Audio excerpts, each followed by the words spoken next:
All right, you ready? No. No, neither am I. Yes. I know. Been up since 8, or been up since 7 with the baby the entire time. Mm-hmm. Well, I couldn't get the wife up this morning. She's laying it. I'm like, come on, let's go. Yeah. All I right, got guys. up at 7. Of course, I was a little nervous. Really? Yeah. I'm not gonna lie to you. I'm a little nervous. We're not. I know you guys are We're nothing. seasoned vets, We're not that legitimate. No, we're not. This is the first time in a while we've done a fully sober podcast. I know. So- Yes. Okay. It'll be the last sober podcast for another few weeks. Yeah. Because we're talking RCs and King of the Hammers the next 2 weeks after this. Right. But all right, let's bring us in. Tom, would you like to do the honors? Oh no, you're back now. Okay. You're back. Cliff, would you like to do the honors? Whatever honors. What honors? What direction are we moving in? I got it.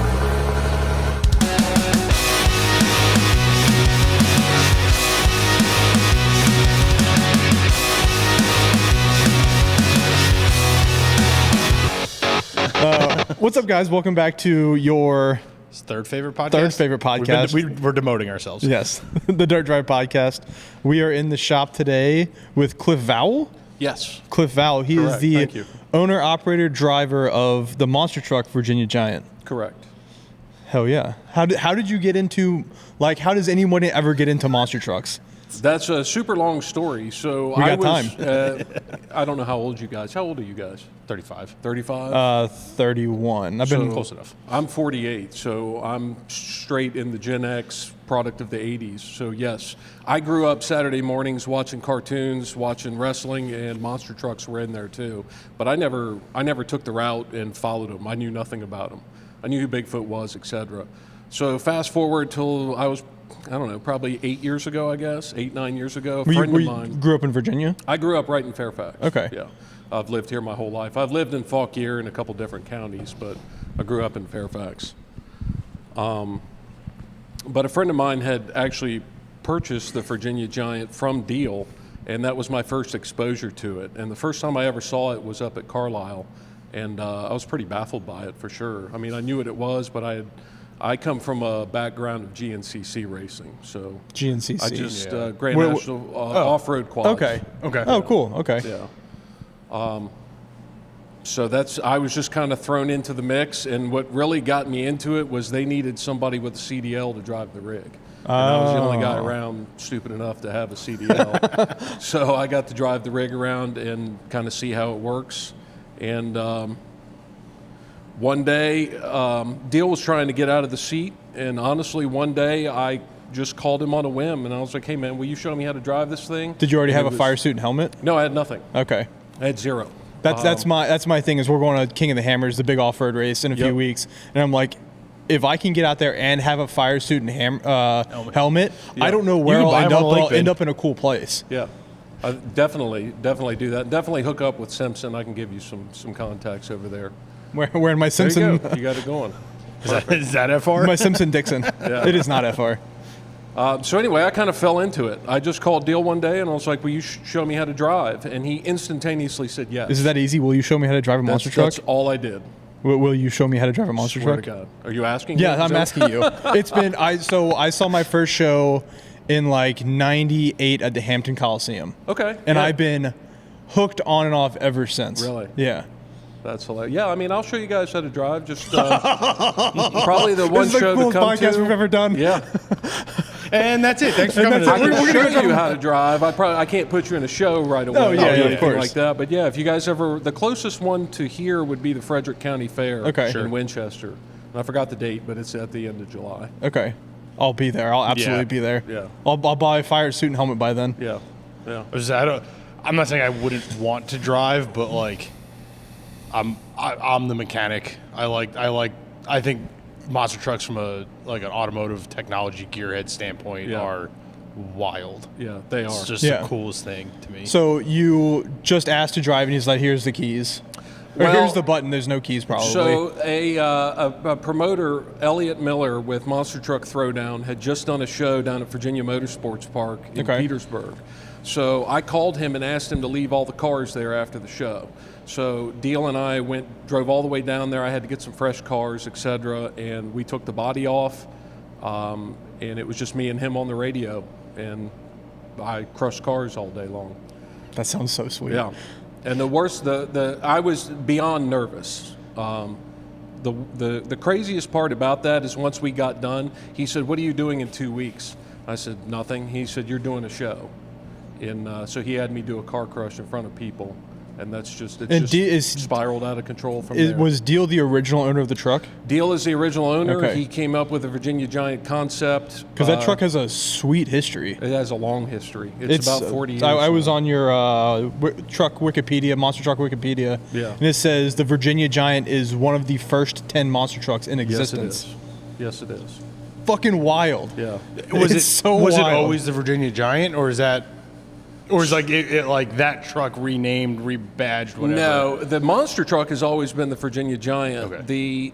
Before that, he was big into pulling. So he had a pulling truck that was actually the same 85 bullnose that was called the Virginian.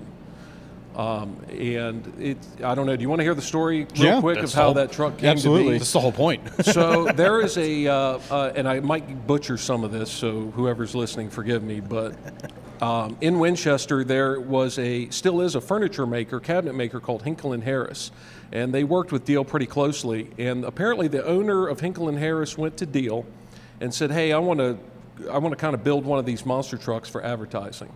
So they did. So it took him however long it took him to build it. He built the Virginia Giant for an advertising purpose. They advertised with it, and then he said, "What do I do now?" And that was the tilt body, right? Yep, and that was the tilt body. It was just a show truck. Yep. And then he went out and started showing after that. So it was built for a furniture company. But he was showing like parking lots, not like crush cars. Or No, was he showing? He was doing crush cars in like dealerships and stuff. Okay. And then he got full bore into the different series. Yeah. And went on from there, and ran it for 30 plus years. He drove it. Wild. How old was he when he retired? Oh goodness! Now I think he's 72 or 73 now. So he was probably 65, and he's about the most spry 73-year-old. Well, it's wild because you see the way these trucks get abused, and the safety equipment, like the fact that Dennis is 65.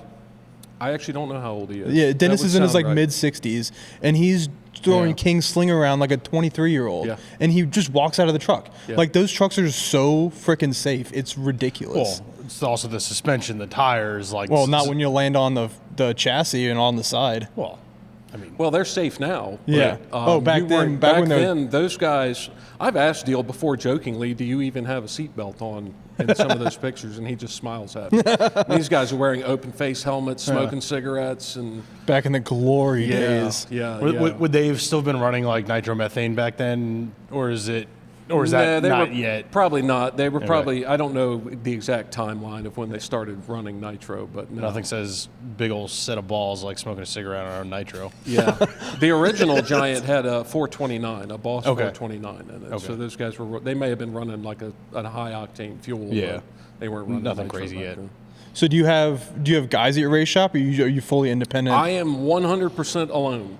That is wild. I drive the rig, I drive the truck, I do the marketing, and don't get me wrong, there are people I have helped me. Yeah, you got buddies that'll come to the show. I have buddies that'll help when I need it. I have a lot of friends in Pennsylvania who have helped me tremendously. Well, that's where the chassis shop is, right? Well, no, PEI, Patrick Enterprises, is who makes my chassis, and pretty much, I'd say probably 75+% of the chassis you see out there, they're in Circleville, Ohio. Okay. That's Dan Patrick. Okay. And great guys. They have turned this industry around. So what an industry to get in, just building monster truck chassis. Yeah, definitely. There's 4 or 5 chassis builders in the country? I'd say. Yeah. Yeah, and most of them are PEI. Yeah. And I think Feld started recently building their own chassis, right? I don't know if you know that or not. No, it doesn't surprise me at all, though. The way I look at Feld sits out here on Feld an is island Monster by Jam. Yeah, Feld owns Monster Jam. Okay. I look at Feld. They sit out on their own island. There's Feld, there's Monster Jam, and then there's the rest of us. Yeah. And a lot of the independents that I work with cross over and go contract with Monster Jam. But Monster Jam, they pretty much have the unlimited checkbook. Yeah. So it doesn't surprise me they're building their own chassis at this point. So I was gonna say, they're like a spec chassis, right? For Monster Jam, like aren't all those trucks the same? They just have different bodies on them. For the most part, Yeah. now I could be butchering this too, but I actually think Gravedigger has its own chassis. Yeah, I That would think make they sense. build their chassis. Gravedigger builds their chassis in Chesapeake, I think. Yeah. I think that's where their race shop is. And there are incidents where some of the trucks you see out there may have a name brand like El Toro Loco or any Right. of those, but it could be an Independence chassis interesting. running a Feld body. So there are Yeah. cases of that go on too. It's a wild Monster Jam is a I don't wild follow thing. it enough to know the ins and outs of it, but that's Well, that was going to be Fascinating. one of my points. Is since you've been on the inside for 10 years now, almost driving trucks, how do we reach the adult market rather than the kid market? It's because like I love monster trucks. They're 1,300 horsepower, 60 sections tires, jump 30 feet you in market the to their air. kids, and then their parents take them to the show. Well, how do you get the rowdiness of the 80s back with, because the trucks are so much cooler than the 80s, Yeah. and the adult fans were there in the 80s. That's a good question. On that question, I will tell you that I do a lot of I watch the analytics on social media a lot, and as well as far as the website is concerned too, and who's purchasing my merchandise, and I am overwhelmingly 40 plus. Really?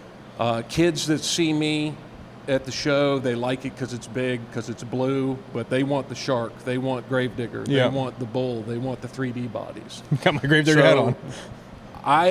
I used to kind of fight that, and now I've embraced it. Yeah. Yeah. Yeah, I mean, Now it's cool. I know where my market lies. Is the way that I look at it is a wonderful gateway for the kids to get into motorsports. Is, hey, Dad, let's go see. I mean, you're in that boat. Yeah. Dad, let's go see the monster trucks this weekend. Buddy, Dad, I really want to go see the monster trucks. And then Tommy loves monster trucks. Yep. He gets more excited about your Jeep. Gets more into the motorsports. Yep. So I see it as I do see it as like a double-edged sword, because it does get the next generation involved a ton.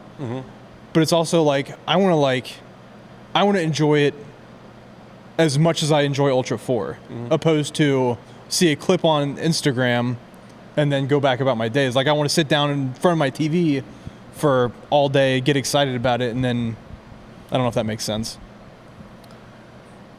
Like the NHRA NASCAR's type of enthusiasm from adults. I'll tell you what, I fundamentally, I've thought about this at length because I spend a lot of time by myself on the road driving. I do a lot of thinking on this.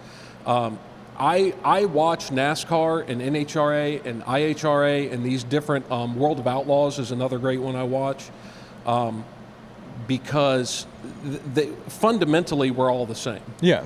Like you said, I'd like to get the kids. I'm glad that the kids are getting into the motorsports, period. I don't even care. I don't care what car culture. I don't care if it's off-road. I don't care if it's drifting, monster trucks, NASCAR. We have to keep the kids coming into this industry in order to keep it alive. Engaging the next generation is Correct. is huge, especially with. I don't want to get into AI, but the adaptation of AI and the popularity of screens and all that stuff it's hard to pull them away from that. So It is, and on top of that, you see every day some track is closing. Yeah. Some venue is closing. Yeah, I And think we use these venues. your We do our hometown shows your at them. hometown is fighting to keep your track open. It's been gone for a while now. It So is? I grew up in New Jersey. I grew up like right down the road from. I didn't realize it Raceway Park. closed. Okay. They closed a drag strip like 15 years ago. Yeah, did they close everything now? Well, so right now they still have their dirt bike track, they still have a road course, and they have a drift course. But the drift course is really the whole thing, except for motocross, is in limbo because they're the count like it's a weird setup because the start line is in one county and the finish line's in another. Really? Yeah, it sits right on a county line. So like, basically the main county of Middlesex doesn't have an issue with it, but then the other end is Monmouth County, and that's where all the neighborhoods are. So that for years they've been fighting it, and property taxes have been going up, and they fight over who pays what tax and this and that, and that's why they closed the drag strip because they didn't have the money to keep it up to NHRA standards.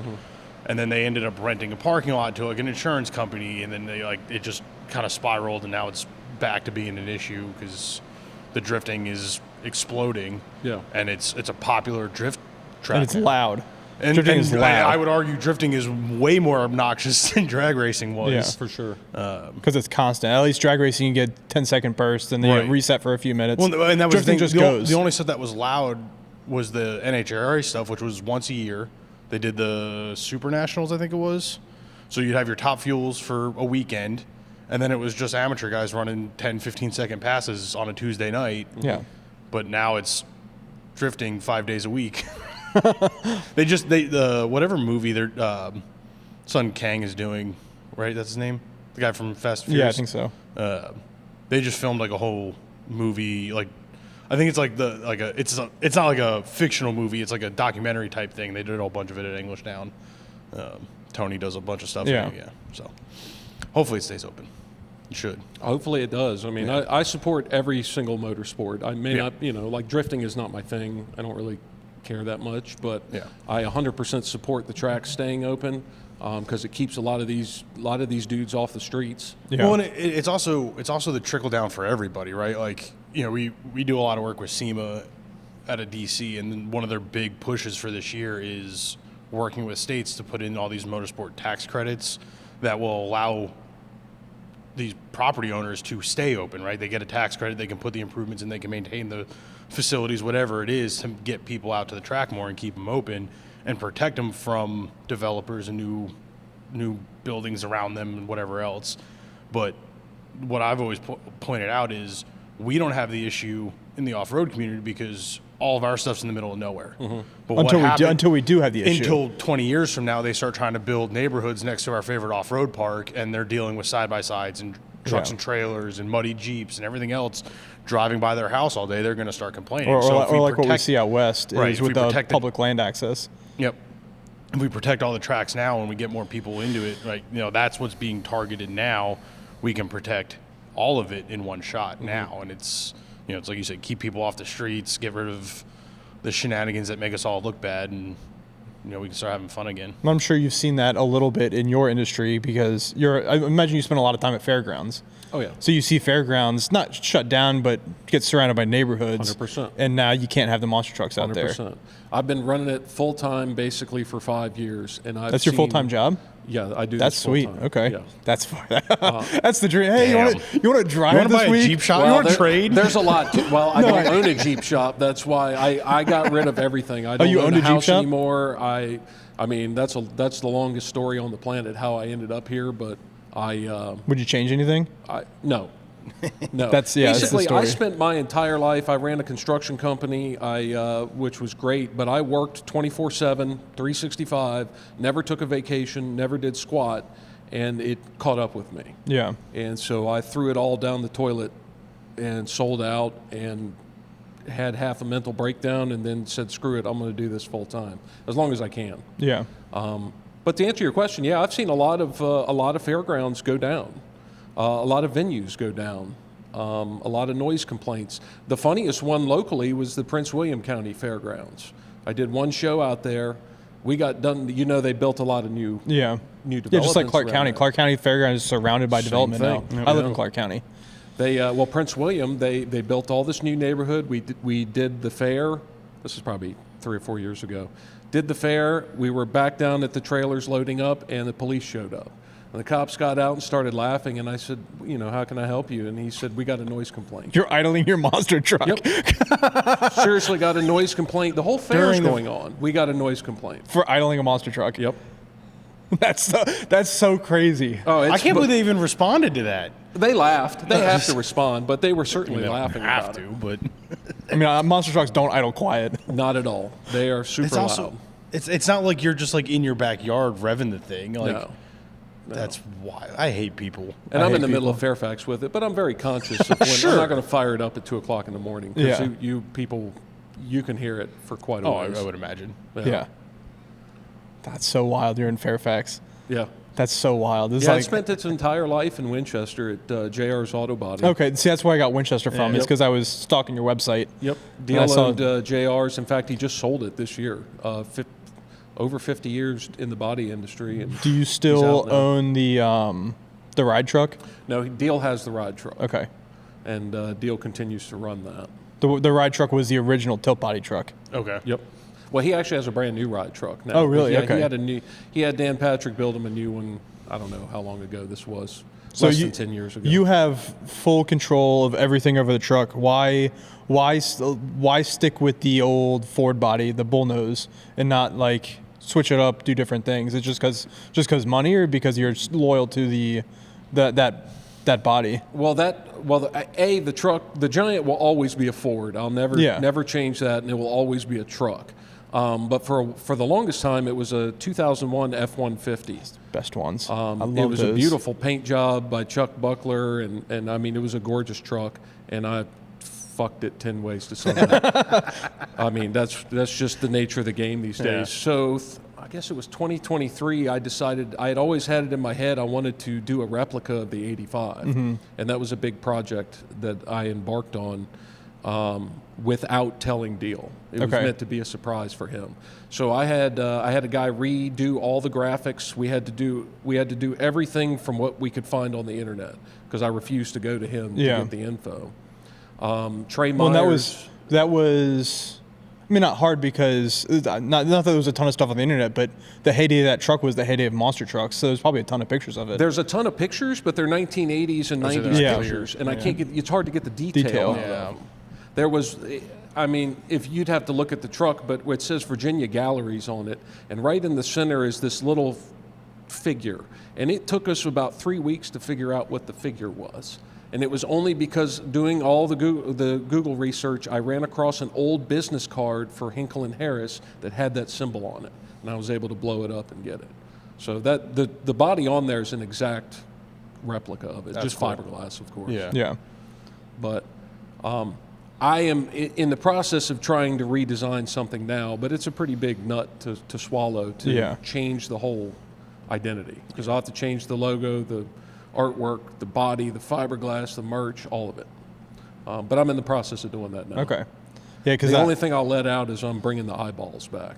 Okay. That's what the kids like, are the eyeballs on the truck. Gotta have a character in the Giant, it's got the eyeballs. Yeah, that's what. Well, this doesn't have. It's got on the hoodie. Yeah, your logo. it's on the hoodie, and the eyeballs are on the back of this. Yeah, that's from the 2000s truck? Yes. Yeah. Yeah. Yeah, I'm a sucker. The Bounty Hunter and all those with the original early 2000s Ford bodies. Yep. That was my era of monster trucks. I'm a sucker for them, man. I love them. Yeah, it will always be a truck body. I'm not going to do any 3D stuff with it. Yeah, I'm not a huge fan of the 3D stuff. I get it for my nephew. Oh, I totally. I would say it sells merch. It sells merch, and a lot of them are super cool. Yeah, my nephew is 3 years old, and he loves El Toro Loco. Yeah. Everything is El Toro Loco. Yeah. And it's one of those cool 3D bodies. There's some of them, like the Hot Wheels circuit, they got some weird 3D bodies. I'm not a huge fan of those. They do, but the Hot Wheels shows are marketed to like 5 to 8 year olds. Yeah. That's not even, Monster Jam doesn't even market that low. Yeah. They're strictly, everything's glow in the dark. Everything is, I know guys that run those series. Sell toys. Great series, but they don't want them getting any air. They want them landing on the cars. Everything is very choreographed. Huh. Just because, again, it's marketed to 5 to 8 year olds. Yeah. So. Can't be Which too is, intense. it would just, No, like it I can't said, be too intense. Yeah. it's a double-edged sword, because now you're getting those kids interested. Of course. Yeah. Which I have no trickles problem up. Yeah. That's where it starts. I think there's a market for everybody. Yeah, definitely. Honestly. So you're running the fair circuit and the smaller shows. Mm-hmm. How conscious of that are you when you're actually like out there ripping? Are you like, all right, I'm not gonna roll this truck this show? Is there any show in your circuit where you're like, I'm gonna go all out? Oh yeah, there's a term all of us use called drive accordingly, and a lot of it has to do with safety. Yeah. I mean, I can do a fair, like Frederick County Fair is a great example. You can barely do side-by-side racing in there. Deal has a rule, no donuts, crowds too close, et cetera, et cetera. The ones you let it rip are something like a monster truck throwdown. Soaring Eagle Casino is a huge one. Last year I did the Virginia Beach, Monsters on the Beach. Hell yeah. I grew up going to that too. That was hell on wheels. And I'd do it. That's one of those shows, the promoter, his name's Brian Manson. He actually runs the Toughest Monster Truck Tour as well. Great guy. And he said after that Virginia Beach show, every single one of the truck drivers says, don't ever call me again. And then 2 months later, they're all looking for the date for next year. Yeah. That is the wildest show I've ever done. I did, when they did one Monster Jam in Baltimore at the M&T Bank Stadium. It was amazing. The only better show I've ever been to was Monsters on the Beach. Monsters on the Beach is so cool. It is. And it really is, because they set it up as a point series. It's 4 shows, 1 Friday, 2 Saturday, 1 Sunday. And it's always Mother's Day weekend. Yep. Always hey, honey, weekend. Happy Mother's Day. We're going to watch Monster Trucks. The guy, I mean, the conditions. My dad got in so much trouble for that every year. The conditions there suck. Yeah, sand's not good on anything. Nope. You break everything. Yeah. I mean, I can go. I'd see. I broke a rear diff, front drive shaft. Broke a shock in half. Broke 2 spindles. Same spindle twice. Had to be drug off the track. All just because of the insane air, and it's just an insane show. Don't tell the Jeepers that the beach is bad for your vehicle. Yeah. Well, I'm on a Jeep. I'm gonna keep my Jeep in the Outer Banks just for beaching. Yeah. Oh yeah, no, don't do that. Yeah, that sand will ruin everything. There's still sand in the trailer now. I can open up a cabinet and there's sand laying in the bottom. You never get rid of it. That's going to be us after Hammers. That's a show you do every year? No, I've only done it once. Okay. I didn't do it this year, and I haven't heard anything, and I'm fine with not doing it this year. Yeah. I want to do it again, but I'm at a point where I'm trying to get a hold of that, kind of make a bunch of mechanical improvements, and I really don't want to go out and destroy it right now. So this year I think I'm going to keep it as calm as possible. Okay. And just do the fairs and do some I have a lot of shows with the Renegade Monster Truck Tour, which are kind of mid-level shows. They're not, you don't have to destroy anything, but you can put on a good show with them. They're great. Keep the crowd entertained, but don't hurt your pocketbook. 100%. 100%. That's the key to all this is a lot of guys don't look at it. What we do, we're entertainers. Yeah. We're there to entertain people. I don't need to win. Right. I don't care about the trophies. I could care less about any of it. I'm there to entertain and to sell merch. Yeah, that's the one. Like I said, it's the only motorsport where you are a performer. Correct. I think. Yeah. I guess other than like Nitro Circus, they're performers. Sure. Correct. But high horsepower motorsport where you're just a performer. Correct. The trophies are nice. Hang them on the shelf. Like your truck. I'm speaking a lot about your truck because I did a lot of reading on it last night. I was bored after the wife and baby went to bed. Your truck won 2002 to 2005, 3 World Series. I should know that, but I don't. Yeah, I think it was Thunder National Series. Yeah, Thunder, which was like the big one. That was the big series back. The in the biggest day, for series, sure. biggest monster truck series in the world. Correct. You got your truck has a 3-peat. Yep. And that was all on deal. I had obviously nothing Yeah. to do with that. I was like 20 when that happened. You didn't even know monster truck. You weren't care. concerned with monster trucks. Yeah. Never thought about it. Nothing. But that's a cool title to hold because you beat out. I'm not sure who's racing then. It might have been Mintz and Anderson, or your truck, not you. But your truck beat out Mintz and Anderson. Correct. In their prime. Yeah. For a small truck being housed in Fairfax, Virginia. Yeah. That's so cool. Deal was. He still is. He's big Can you into tell I racing. love monster trucks? Just a little bit. Yeah. He's big into racing. That was always his thing. Yeah. He didn't care about freestyle or trick or wheelies or any of that. He was a racer. Yeah. And still is. I get What that. does he race now? Now he doesn't. He runs the ride truck and he. Does he do any pulling anymore? No, he doesn't do any pulling. He has some show cars. He may start. When I talk to him, he may get into doing some machine work and stuff now that he sold the body shop. Okay. So, but right now he's just traveling and being a retired guy. Nice. Yeah, we have a forward buddy to that's committed to the machine shop life, and he's loving that. Yeah. He already had most of the equipment in the body shop, and when he sold that, he just took, because he had his own personal shop on the side of the body shop for that many years. So how did you? So I guess you live in Fairfax. How you just settled on Fairfax? You found a warehouse that said, yeah, you can work on automotive stuff in here. No, so the guy who originally, I actually rent the garage from a friend of mine. Okay. He has a what do you call it? Like a detached garage out back. Okay, so I you run it keep out the of truck in a neighborhood. Yeah. Not like a cul-de-sac Yeah. neighborhood, but yes, I have to drive through a neighborhood to get there. That's But I so keep it nice wild. and quiet. That's so sweet. That's awesome. You can't see anything from the road. There was a family a few houses down from me that the dad used to run, like, I think it was the ARCA series, whatever the amateur, like, NASCAR stuff was, and, like, every, couple weeks he'd pull the car out, race prep it, start it, and, you could hear it, and that was kind of the start for me, like, being 10 years old and hearing race cars start up. Was like, That's the way I look at Hadley. Is Hadley lives? He lives in Culpeper Customs, and he is a full fully stocked off-road fabrication chassis shop. Yeah. It's just like in a residential neighborhood in Culpeper. Yeah. It's so wild. Those are the best You ones. don't know. You never know who's in your backyard. No, you don't. You really don't. Till the monster truck comes through your back door. What a great apocalypse vehicle, too. I don't know. The fuel mileage isn't great. You're maybe making to the Loudoun County line. Oh, yeah, I won't make it out of the driveway before it overheats. They don't. They don't. I mean, They don't you cool have well? If you do a freestyle, you have 4 to 5 minutes tops before every temperature on that thing is pegged, and you need to park it. Is that just the nature of like how they're set up, or is that just because it's so much power? Like, A combination of all of it. Like I'm one of only 4 teams that I know of that still run a Hemi.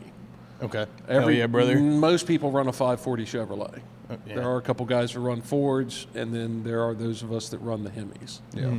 And that Hemi is a dry block, so I have no coolant, Oh shit! nothing. Is that by choice, or is that like I had no idea. safety?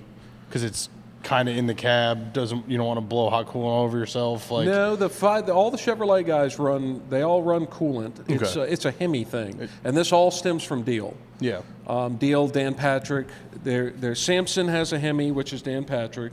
Deal ran it. The Hall brothers, which is Raminator, Ramunition, etc., and Alan Pizzo that What's runs the benefit Predator. to that? I don't get. Yeah, the that's wild. That's completely I foreign mean, to me. I see like how you can get away with it because it's just short. Yeah, but burst. it's short burst with 1,300 horsepower at full throttle if you're going full throttle. It's also all aluminum. Okay. So you got a little bit of. So I have a heat little sink. bit more time, and even the guys running coolant, they're blowing coolant out of the radiator by the time they end a freestyle. Wild. That's so Just wild so to much me. power. So what are you rebuilding that motor every year? I can get about 2 seasons out of it unless something lets loose. Yeah. Before I send it up, I use Sassy Racing Engines out of Brownsburg, Okay. Indiana. He's the Hemi specialist. Just lighting the rings right off. That's of it. so wild. Are the completely different vein? Are the NHRA Hemis the same way? Are they coolantless? No, I don't know if you know that or not. I'm not 100% sure, but I've never seen a radiator on them. They're probably not. They rebuild their stuff Between every run. That is the wildest thing I've ever Yeah, seen. that's And 'cause they're even shorter. They've got 10 times the horsepower you do. 100%. They run for maybe 90 seconds I think it's 3 seconds. from the time they start. 3 seconds. Yeah, 3 No, seconds. I'm saying, but from the time they start it, yeah. they stage, they run the line, and then they shut Yeah, it down. probably 90 It's- seconds. Yeah. Yeah. And then they all get run towed Hemis, back, yeah. and they all come. They're all actually pretty much the same. You're right. Same block. Yeah, You're right. Yeah, I've never noticed a radiator on it. as crazy as it is, the high octane NHRA stuff. It's spec racing. It's how you Yeah. set up your car. Yeah. Which is like it's the craziest spec racing ever, and they'll probably someone's gonna see this and probably shoot. It's not spec racing yet, but it's Tell me totally- it's not spec it's racing. totally It's spec the exact racing, yeah. same car, exact same. Like all you do is change the setup. Yeah. Those guys. I've are never wild, thought about it though. that way. That's so wild. Sassy used to be in New Hampshire, and last year he worked a deal with Don Schumacher, so he's running Okay. out of Schumacher's top fuel shop up there. So I got to go up there and drop my motor off, and of course cool. I'm like a kid in a candy store. Yeah. And I remember I asked John, and I said, "Am I allowed to walk around in here?" He's like, "Yeah, you can walk around and look at anything. The only thing is they say Don't take pictures. Don't take pictures." Yeah, we've been in a few shops that are like that, like Adams. Yeah. Hey, you can look at anything, ask all the questions you want, touch anything. Do not take a picture. Yeah. Got They were it. Yes, sir. super nice people, for sure. And Schumacher, I don't think, again, I'll butcher this too, but I don't think Schumacher's running any teams this year.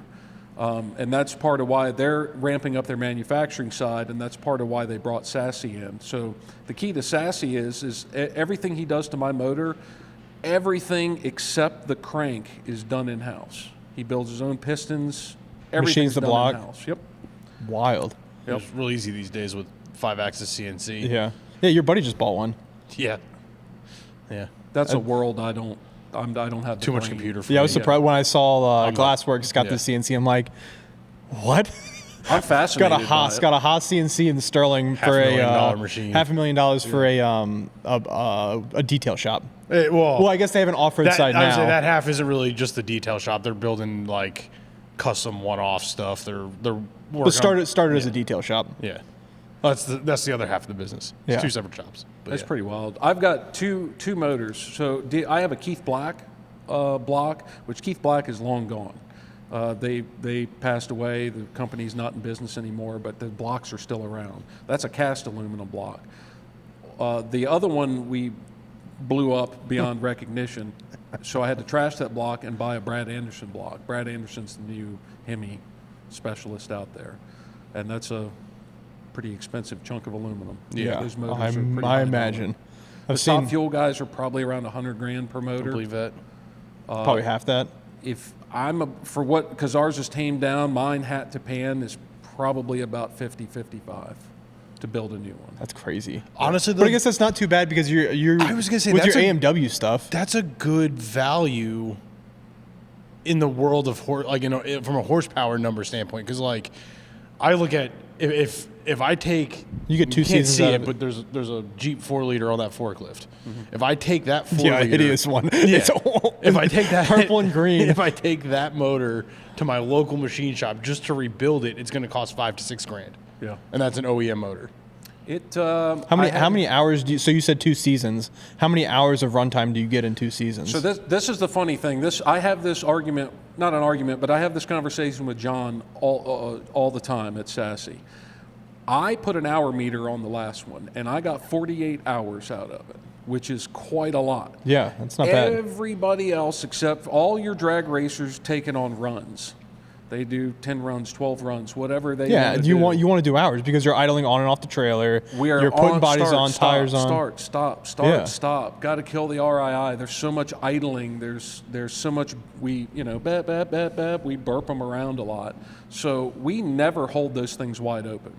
And I put a tachometer in that truck for the sole purpose of recording how high I actually rev it. And I've never got it past 74. I never even thought about that. What does the gauge cluster look like? Is it just temp? Everybody sets it up differently. It's let me think what I got. I got oil pressure, engine temp, trans temp, and a tack that I don't watch the tack. All I do is use the record. Just to let you know it's running. Yeah. Do you have like an oh shit light in your tack? Like, hey, tone it down a little bit. If I do. I set it, but I've never. What's your oh shit light set at? 9. That's pretty high. That's really now high these guys like for a tractor, big Hemi. Yeah, it's really high. Well, you've seen all these tractor pulling guys. That's Sassy's main customer, the tractor pullers. The guys that have 4 or 5 of these things linked together. They're spinning these things close to 12,000. That's what we saw at PRI. Yeah. Did you go to PRI? Not this year. Last year. Okay, then you probably saw John up there. He's running all those. Was it the big red one? Yeah. Yeah, we talked to him. That's him. Okay. Tall, skinny, older guy. Yep. Yeah, we had a good conversation with him. We were staring at one pulling tractor that had what was it like 6? There were 6 Hemis, a giant blown at V8s, transversely mounted through like a trans tunnel, and I'm like, how are there clutches on those? He's like, no, they're all direct drive. I'm like, what happens if one stops spinning? He goes, the other 5 will spin it, and I'm like, that's not how engines work. It's sick. Yeah, we talked to him for like 30 minutes about setting up. Yeah, those. If you get him, you're about $75,000 a pop on those. Jesus, engines. And there's 4 or 5 of them. Yeah, there was 6 on that one we were looking at. Yeah. So whoever tells you there's no money in farming has lied to you. Yeah, still cheaper than a John Deere. Yeah, for sure. But those guys will spin them up to 11, even 12,000. And that's why they rebuild them every week. Yeah, and hold them there. That's just bonkers to me. We don't do that. So that's how I'm able to get so much life out of it.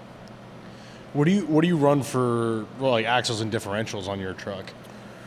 So the best way to describe it, the housing is custom made by Dan Patrick. Okay. There's different differentials you can use. I use F106s, which are in every medium duty school bus. Okay. Or old style school buses and stuff. That's what the front and rear are. From the outer flange out is all from like an off-road forklift or military. It's all planetary stuff? It's all planetary stuff. Makes sense. I run Clark. Some guys have Rockwells. It depends. And there's no rhyme or reason why I run them. I basically just keep the same setup that Deal had built. Yeah, tried Drew, it works. Yep. So sourcing parts isn't really an issue then? It's getting to be an issue. Getting to find the there's some defects within that 106 on where the pilot bearing sits, and if you I've blown several of them apart. And what it'll do is it'll take the casting and splay it open, and now that casing's trash. And it's hard to find casings. That goes back to Feld. Feld has an entire staff of people that scour the salvage yards. So even they're not manufacturing the casings or anything? They're starting to. Okay. Yeah. They're starting to. I'm surprised you're not getting, because in the high-performance off-road world, you have everybody's completely fabricating manufactured differentials. Right. Yeah. Well, I'm surprised the monster trucks aren't doing that. They're moving in that direction. Yeah. And a lot of guys are testing like all aluminum billet casings now. Jesus. Yeah, it's Well, a lot of like Dirt Crew's a great example. Jerry and all of his trucks, he swapped his over to, I want to say it's F145. Those are the differentials that are in the semis. Pretty much every Peterbilt has. And Jerry has gone now probably 6 or 7 years without touching one of them. They're almost bulletproof. And Jerry drives like that's the difference. Yeah, because all your gear reduction happens in your planetary. Yeah. So it's just a 90-degree turn happening in your differential, and then all of the torque and pressure and abuse is put on the planetaries. Correct. To some degree, but yeah. I kind of figured with all the military surplus these days, like Rockwell would be a big part of it. I don't know. Your planetaries aren't set up as like portals or anything, right? Like, no, they're just straight planetaries. Stock. Portals on a monster truck would be wild. You could, instead of crushing cars, you could crush SUVs. They crush buses, and I think the craziest thing I saw on the Monster Jam circle was they did an airplane this year with the Sparkle Smash. I saw that. I'm like, what a gaff, but it's still pretty good. Yeah, wild.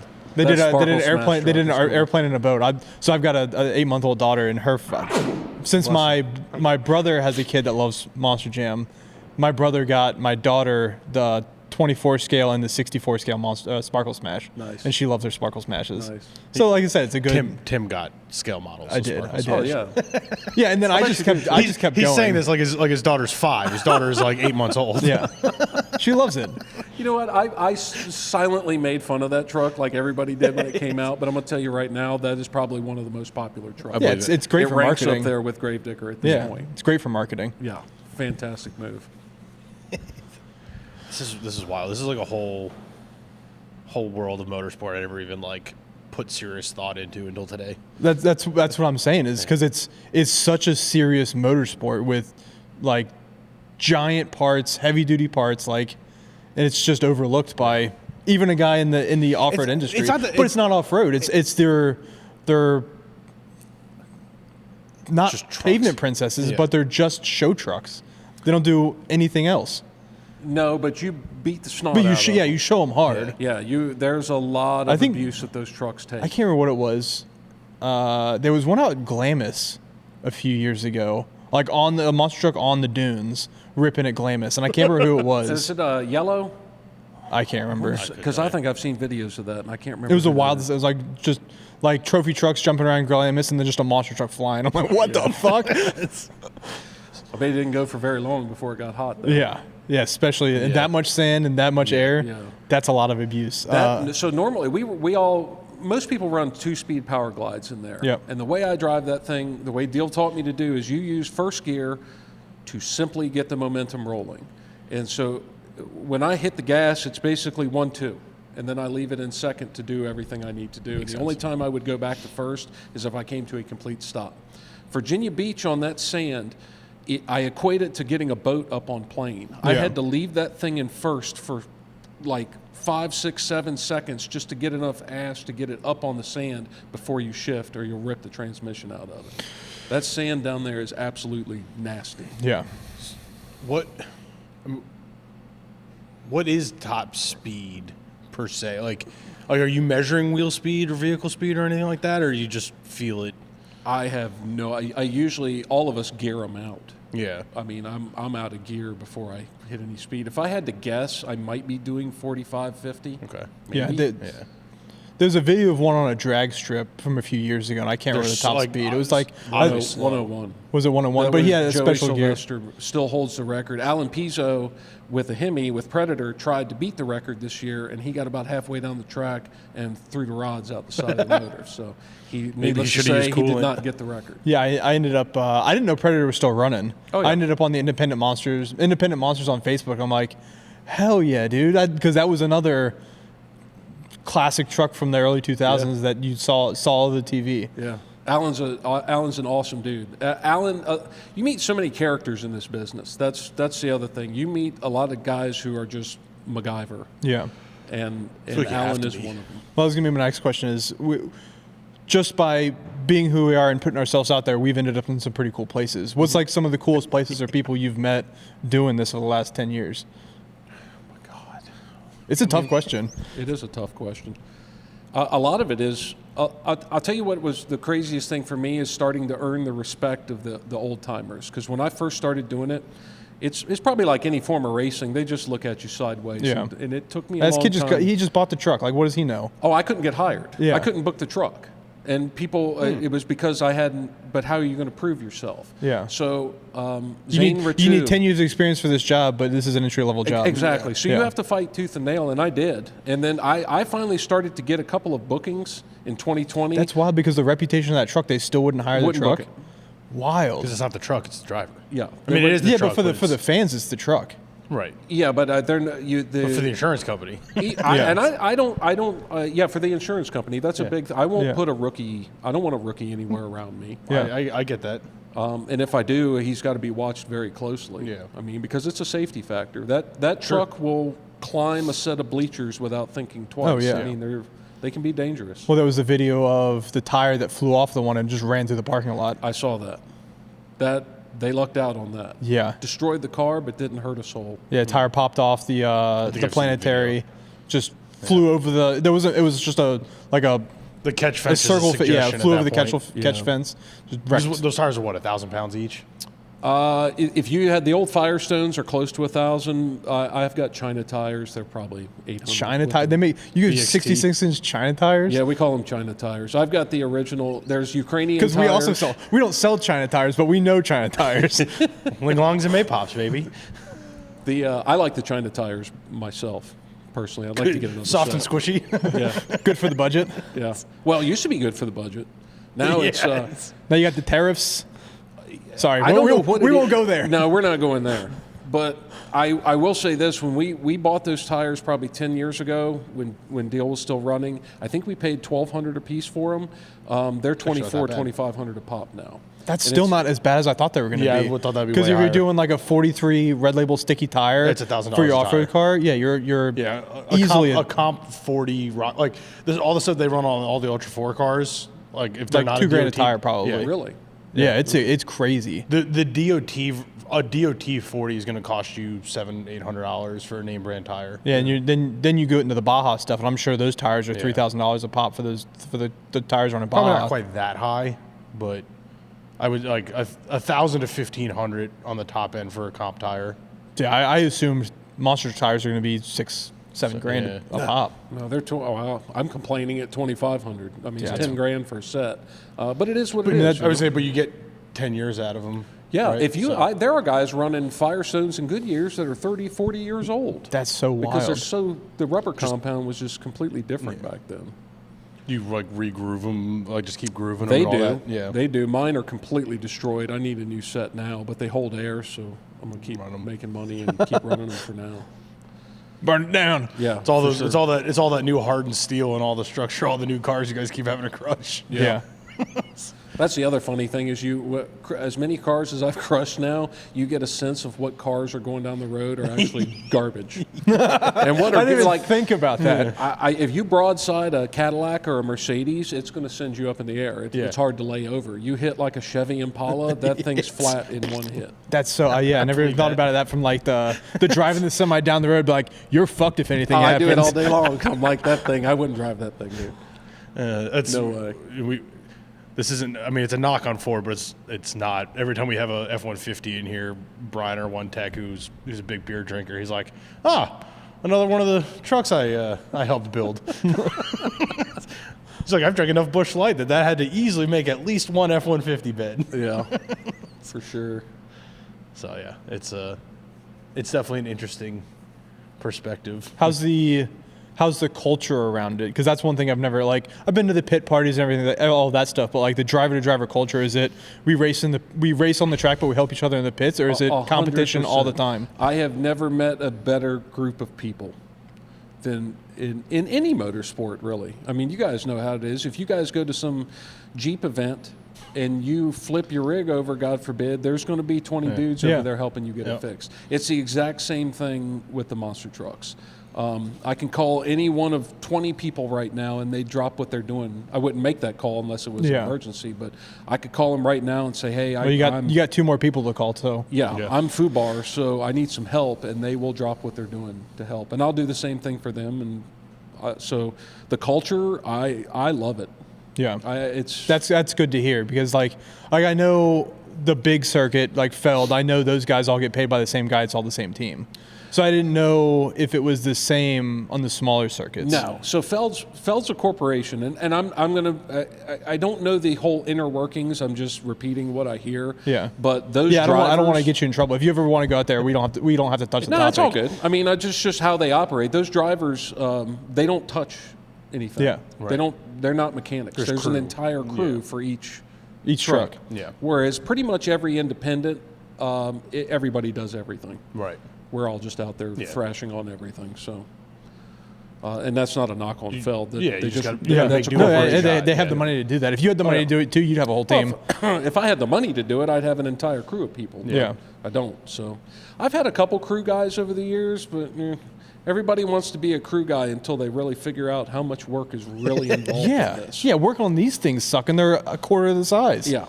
And I ripped a brake line out of it. It took me 3 months to finally get it fixed. I was just a brake line. See, I have to. That's it. If we have most of the time, there's multiple shows in a weekend, and a lot of times it's 2 on Saturday. So if I screw something up Saturday afternoon, I got about 2 hours to figure out how to fix it for that night. Yeah, I was a diesel tech on fire trucks for 2 years, I think, and that was one of the hardest jobs I ever did. Now you multiply that by 66-inch tires. I couldn't imagine. Yeah. And that's where everybody checks on everybody. You may have 2 guys that don't have a problem. They refuel their trucks and they're ready. They'll come over and help. It's just a 24-hour job. Yeah. But I love it. Do you carry enough spares that you could rebuild the truck if you had to? For the most part. Yeah. Within reason. I don't carry my spare motor with me unless I'm going to be on the road for a couple days. Because if I, God forbid, blow a motor Saturday afternoon, I don't have time to swap it before. I'm just done. Not that easy. No. What's the furthest you've traveled?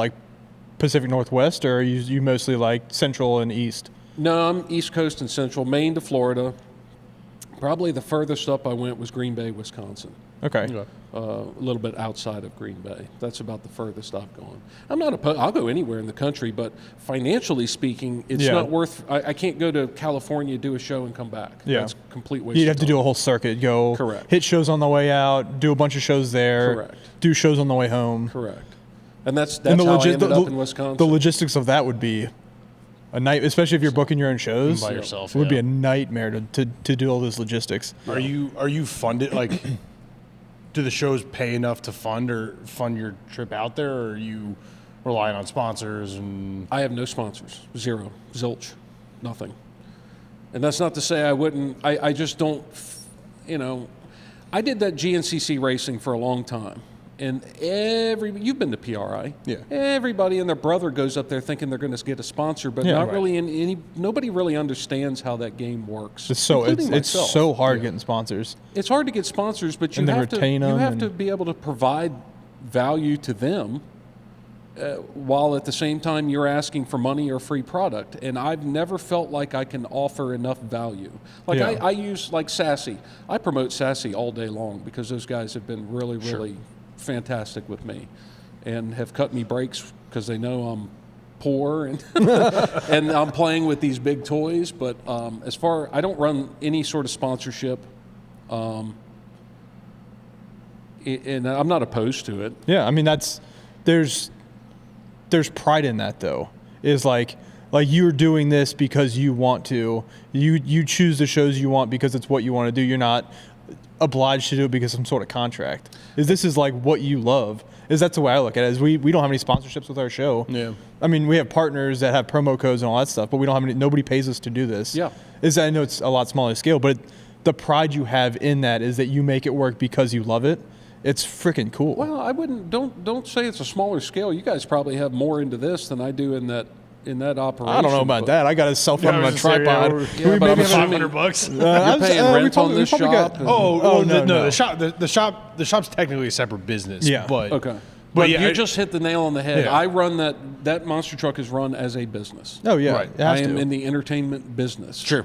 That doesn't mean I'm not going to line up with one of the guys and start getting competitive, and we're not competitive with each Right. other. But neither one of us are trying to destroy our truck, Right. Because we're trying to make money with it. because you have to go make money next Correct. week. Yeah. Well, you also got to put the body back on. I think that's another big piece. Is you don't want to destroy your truck because I mean, how tore up is your body? It's been on there for what, 3 years? You It's said pretty tore up, and that all came from Bristol.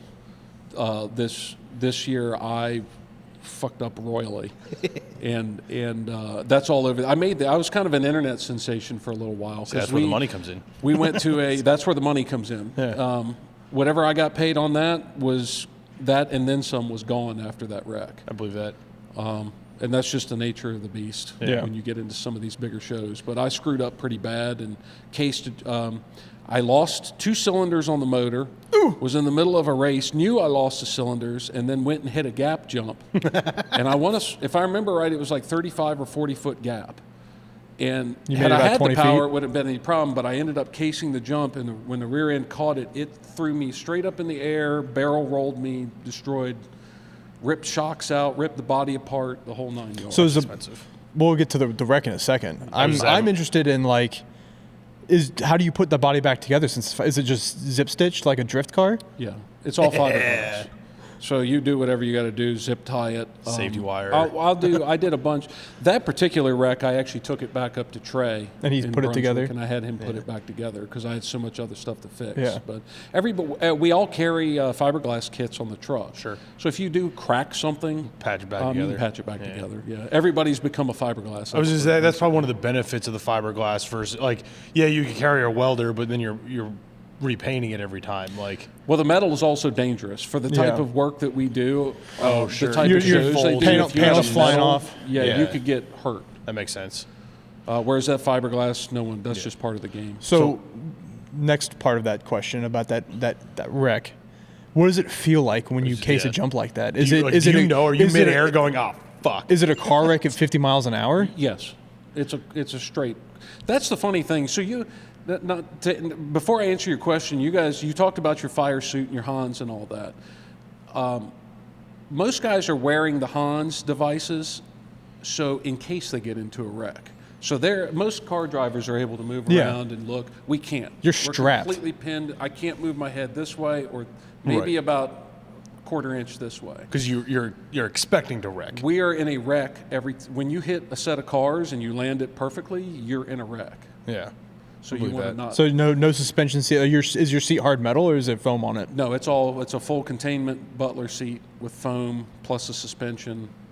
You don't really feel it, but it's your neck that I'm concerned with. If I didn't have that Hans device, you would be smashing you can't. Especially the weight of the helmet. Place. It's the whole thing with Dale is the weight of the helmet and no neck restraint, right? Like, well, he also liked the wind on his face. That was the thing with Dale. Yeah, that didn't help his case. Well, that's always been the biggest to the day head of the and neck injury. To the day of the wreck. That's why he wore the open face, is because he could legitimately feel the draft through the window on his face, and that's how he knew if he was in the draft or not. Yeah. I don't know if you know that about Dale, but that's why Dale wore the open face helmet. Yeah. I've heard there's all kinds of conspiracy theories about him. I guess he undid his belts or something. Oh yeah, I don't know. Yeah, who knows what the truth is? He started racing in the 70s. That boy was wild. That's why I used to ask Dylan these guys, because you see these videos, and when they launch it, I said, do you even have a belt on? And he just smiles. What is a belt? Belts weren't necessary till 76. Yeah, they were doing that stuff on leaf springs, and they had 12 shocks per corner. I don't know if I would call those leaf springs. Oh, they're not. I did the Digger's Dungeon tour, and I saw Grandma Gravedigger. And the spring packs are like this, and there's 4 shocks on each corner. I'm like, what are the shocks even for? That is just a solid piece of steel. The tire is the suspension at that point. Not even then, because those were just like chunks huge, of rubber. Chunks of giant ag tires. Which I guess are they still technically ag tires now, or are your China tires like designed for? They're designed for monster trucking. They're they're the same thing, but they actually have monster truck use only printed on the side and stuff like that. So they've started to. It's the same size as they always were. It's a monster truck. They couldn't just use off-road use only. No, it says monster truck use only. That's well, because awesome. it's not off-road. You're not doing much off-road other than. That's awesome. Like it is like. I hope we get to the point where we can have our own like line of tires, and we're putting monster truck use only on the side of the tire. I'll tell you what, if you figure that out, I guarantee you everybody will buy from you. Oh yeah. So if you want to go down that road, I mean, I don't, but I do because I want. I might just do it to my own tires. Yeah. I might just get the old engraver out and just carve monster truck use only on the side of my 37s. But that rack, to answer your previous question, it happened in like the blink of an eye. Yeah. I knew it went up, and usually when it goes up, you can smack the gas and get it to lay out of it. Yeah. And actually, if you look at the video, I was racing Jerry Beck in Dirt Crew, and if you look at the video on the other side, he actually cased his as well, but he didn't go up as high, and he recovered from it. He was able to power out. You had no power to power out with. I had no power to power out, and when I did smack it, because I run an open front end, when it was up on the wheels, it didn't lay it down. It twisted me. Then rolled out. Got 1,000 questions. What's the thought process behind running an open front end? Is it like a limited slip, or is it like truly open? No, it's open. My front end's open. So my rear has No, it's 4-wheel drive. Just the rear has a spool in it. The front is an open differential. Everybody runs a different combination. Interesting. If you get guys like Jim Kohler in Avenger, he's spooled front and rear. Yeah. But he'll tell you point blank, this thing has no. If you want to turn it, you have to power slide. Yeah, it scrubs all the time. Yeah. I like.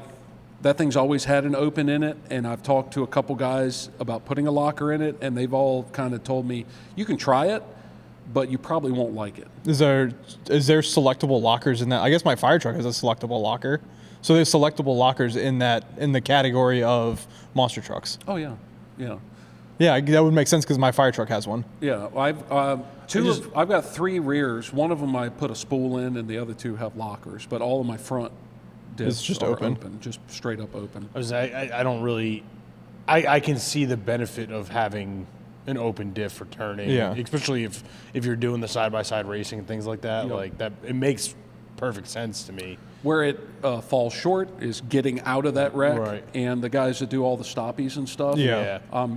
It takes more skill to do it with an open. Sure. Because a lot of these guys will hop it around, and it's much. If you don't do it right with an open, it's just going to twist turn on you. Yeah. This is fascinating stuff. But that's how I ended up wrecking sideways. So when you were on the approach for that gap jump, did you feel the cylinders go out on approach, or were they out before that? I'd been having problems out of that motor all year. Oh, so you just said fucking win. Yeah, I mean, I'm in the middle of Bristol. So what are you going to do? Yeah, no, you're not going to back out of it. I mean, we can cuss on this. Yeah. I basically said, fuck this piece of shit, and you get into angry driving, and I just went. I knew Tom, it was you'd be great at underpowered, this. Tom is the most good. He's the best angry driver I know. Yeah. And now, we're pissed, going to King of the Hammers, and I was excited. You get to see me driving an RV. No, I'm driving the fucking RV. So it's under my name, motherfucker. We went to SEMA. We drove to SEMA a few years ago, and we rented a car, and he drove most of the way. My jersey comes out. And I was, it was bad. It was fun. It was great angry dad driving. But so we were going to Hammers. He was supposed to drive out with a buddy, and I was flying, and I was going to get the RV. I'm like, cool. I can have like a nice. I'm used to driving big things. Take you 8 hours to drive that RV. Yeah, I'd love it. Just cruising around in an RV. Now you have an angry Tom driving an RV. Fuck, I didn't put that together just now. I'm so sorry. Yeah, but you can go take a nap while I drive. Fair. Yeah, my jersey comes out. I think there was one point we had been stuck in traffic around somewhere in Arizona. And I was getting real frustrated because I was We were stuck in traffic, and we've been driving for 30 hours at that point. The whole speed limit was 50 or 75 everywhere. Yeah, and then I'm like, God, fucking everyone's driving so goddamn slow in Arizona. This fucking sucks. And I'm like doing like 70. And I think you were shocked. For like you were like, it's a 55 mile an hour zone. I'm like, yeah, but I'm in the left fucking lane. So we were in the middle of nowhere for the last 20 hours. Like, we hadn't seen a car. 90 was slow. So all of a sudden doing 70 in a city was really slow. Yeah, I didn't. I mean, I guess I've thought about the angry driver stuff, but yeah, you have to get competitive out there. You have to be like, hey, we just worked on this together. He just helped me fix my truck, but screw this guy. I'm going to beat him. I mean, do I have to? You don't have to, but I'm in the entertainment business. But I'm sure you do. When you line up, I mean, I'm literally at Bristol Motor Speedway, one of the most famous tracks. I'm lined up against Jerry Beck. I'm going to do everything I can to take him out, just like he's doing to me. Yeah. That's where the competitive side you can't get away from. Well, and that shows through in the entertainment of it, right? Like, correct. Like, as a spectator, I want to see you. You want to see it. I mean, yeah, I don't want anybody to get hurt, but like, wrecks are fun, right? Like, it's a good show. It sucks. Yeah. You know, be on both sides of it. I get it, but you know, the people who don't get it are going, that was awesome. Yep. Yeah. Have you been doing it long enough where you've worked your way out of the big eye? Like, where you're like, oh, fuck, we're going. Or are you still, like, getting jazzed up every time you're in the seat? I get jazzed up, especially on the big ones. Hell yeah. And most of these... Well, it should be. I don't compare myself to any of these other drivers, but any of these top drivers of any motorsport will tell you that if you don't get butterflies of some sort, you need to get the hell out. Yeah. Because you really do have to respect the amount of power that comes out of that thing. And that's why it took me so long to prove myself. Is you have to prove yourself with the monster truck stuff. And I feel like I've finally done that to a certain extent. Yeah, because you're in such an intimate setting with such a giant vehicle. Yeah. Correct. Bristol was wide open. There's no crowd nearby. There's not really much to hit. But then you go the next week, you go to a fair show, and you have to really tone it down. Did they stop running trucks at the Clark County Fair? I don't think they ran them this year. Which one? Because they have it's just that they do dirt drags. It's like a 300-foot dirt course. They do a lot of double wide. I get confused. In Barryville. I know they ran them 2 years ago, but I don't think they ran them this year. Well, they did a couple independent shows there. I was supposed to do one there, but it got canceled. I don't know how that was for the fair. Because it's like a single lane pulling track. Like it'd be really hard to do.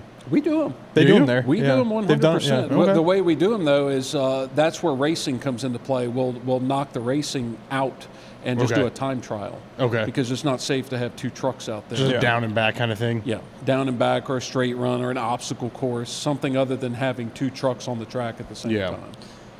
And that's a lot of the fairgrounds. But, yeah, I've run in some serious shoe boxes before. Well, that's what I call them. I call them shoe boxes. Yeah. How many independent trucks are out there running around? Is it? I mean, you're a secret of Northern Virginia. I'm sure not a lot of people know you exist. It's got to be that way across the entire country. God, if I have to put a number to it, I mean, it's a great question. This is where the super fans would come into play. They know everything. Tim, be a super fan. I'm not that big of a super fan. I also have this stuff to worry about. 125 maybe. Independent trucks? Yeah. That's 70 more than I thought there would be. Yeah, I mean, there's a fair number of them running around out there. There's guys that don't leave the West Coast, guys don't leave the East Coast, et cetera, et cetera. There's multiple different tours. Have you found it? I know you said you're East Coast, Maine to Florida. Have you noticed that there's more trucks in like a certain part of the country, just doing it for so long? The way I look at monster trucks is I see monster trucks as like an East Coast thing, and I don't know why I see that. Maybe it's just because of where I've grown up. I'll tell you, the fan base is different everywhere you go, but as far as where the teams are located, I'd say they're relatively spread out. Maybe Ohio would be a small Ohio's Indiana. a wild place for motorsports just in general. It's the Indianapolis connection. You got to remember, Ohio's a big automotive manufacturing. What else do you do in Ohio? Automotive manufacturing. Well, you just have fun in cars because there's literally nothing else to do. But that's the thing is, the automotive industry is pretty heavy in Ohio. Yeah. So it makes sense. It's the same reason why drag racing was huge in Detroit, right? Like it's like NASCAR in Charlotte. Right. Correct. Yeah. NASCAR has its southern fan base. I'd say the monster truck fan base. Pennsylvania fans are the craziest. That doesn't surprise me. When it comes to monster trucks, mud trucks, mega trucks. Go to Harrisburg with a monster truck here. Oh yeah. Do you do like the farm show in Carlisle? Like the farm show, I went there for 3 or 4 years in a row and helped the guys with Toxic, and I ran RIIs at that show before, but I've never booked the truck there. Okay. Carlisle is actually the Truck Nationals deal actually runs that. Okay. And for the past 3 years, he's tried to get me to go back up there because Carlisle really makes the decision. Okay. If you run 1 year, they don't want you the next. They like to keep everything fresh. They want 2 new trucks every year. And you went by like Carlisle events. Yes. Yeah. So deal's in tight with Carlisle events. He always has the ride truck at their events. But the Truck Nationals, I think it's like the first or second weekend in August, is when he has 2 trucks up there. Okay. It's not exactly. It's a fun little show, but you're not really.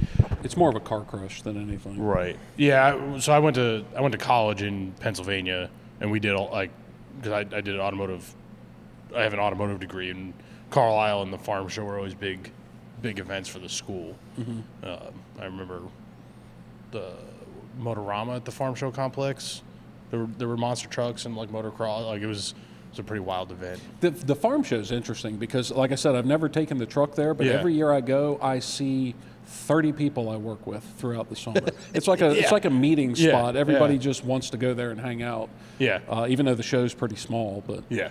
It's a hangout point. But I didn't go this year, I didn't go 2025, but past 3 years before that. Yeah, shit's 2026, isn't it? I haven't been to the farm show in 20 years at this point, but. Does Craig go every year? Craig has to go every year. It's his father-in-law. No, probably not. They got the best ice cream around, I can tell you that. Harrisburg's kind of a fun city. Last time I just drove by it going to my buddy's wedding up in Bloomsburg, like getting off 81 and going up 11 there. And I was like, oh, this area has gotten bad. Well, you're the Jeep guy at Bloomsburg. You've done the Jamboree, I'm sure. No, we've not. I have not. Really? Mm-mm. Get back into it. You need to be up there, especially you guys. The area is great. I mean, we've been to AOA and Roush. Roush, yeah. And Reading. I've been to Reading. Reading's cool. Reading. PA's got good wheeling. We enjoy actually getting out and wheeling, getting us to like a show like Jamboree. Where you're packed and you're sitting in lines waiting to do these trails. That's kind of hard for us because we know that we can run out to West Virginia. And if we want to run trails, I can run to Ohio running trails in West Virginia from Point Pleasant. Not see a single person. Yeah, not see a single person. I don't know, the Jamboree, do they do trails? Yeah, they do. Yeah, so like a lot of the Jeep Jamboree stuff has like turned into trail rides. Like it's the parking lot show, and then there will be like scheduled trail ride times, which it's a great event if you're newer or if that's what you like. Like you want a guided trail, you want experienced people. Like we've done a lot of those events where we are the guides, so it's just hard to be it's hard to be passenger. It's hard to wait in line of 30 people to do an obstacle. I'm trying to convince my wife because the Jeep Jamboree program has events all over the world now, and they actually have one in Iceland. Oh, that's cool. Like you pay them, it's all expenses paid. You fly into Iceland, they stay in a hotel, you're in a rental Jeep, you go off-road Iceland, and then like hit a bunch of places. It's like a week-long trip, and I'm like, now that's something I would do because like I can't just take my Jeep and go do it. But like going up to, like just a regular event, like the parking lot thing just isn't as much fun to us as it. That place is huge. Yeah. And it's got a long reputation, and it kind of went down the tubes for a couple years. Yeah. And the guys that have it now have breathed all the life back into it. It's a huge fairground. Fun. Yeah.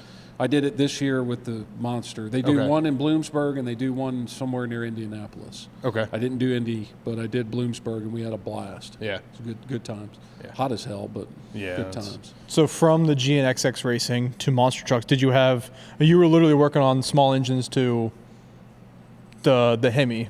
Was there any in between, or was it just trial by fire?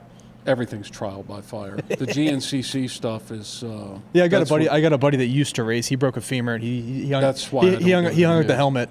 He's into Ultra 4 4900 class now, running UTVs. But yeah, he was. It's all. He was working on his ATV in my father-in-law's garage. Yeah. I don't have any background in it. I wasn't into it when I was a kid. My mom wouldn't let me have a dirt bike. I mean, I've ridden one here and there. I was just never into it. But when I turned 30, my dad passed away, and that fucked my head up pretty bad. And I had to do something. So my buddy Dan had a place in Berkeley Springs, and he had a Kawasaki Mojave. So in the month or two following that, I would just go out there and we'd blast around on the Mojave. And then he brought up, hey, there's this little series. You want to try to race these things? And it, I mean. Damn, so you were in your 30s when you got into racing, period. Yeah. I never we're not that far did anything. We're not behind. No, we're not. We're just broke. But that's so 30s is wild to get into. You already have the race car.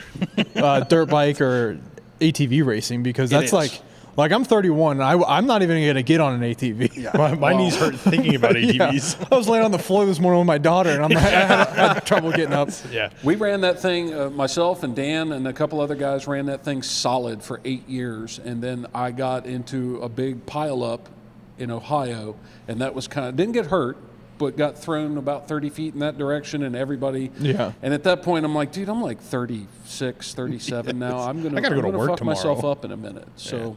Yeah, my buddy that races, he was 40, I think 43. He's 40. I don't know how old he is now. I think he's like 45 now. So he was 43 when he broke his femur. No thanks. He's still limping.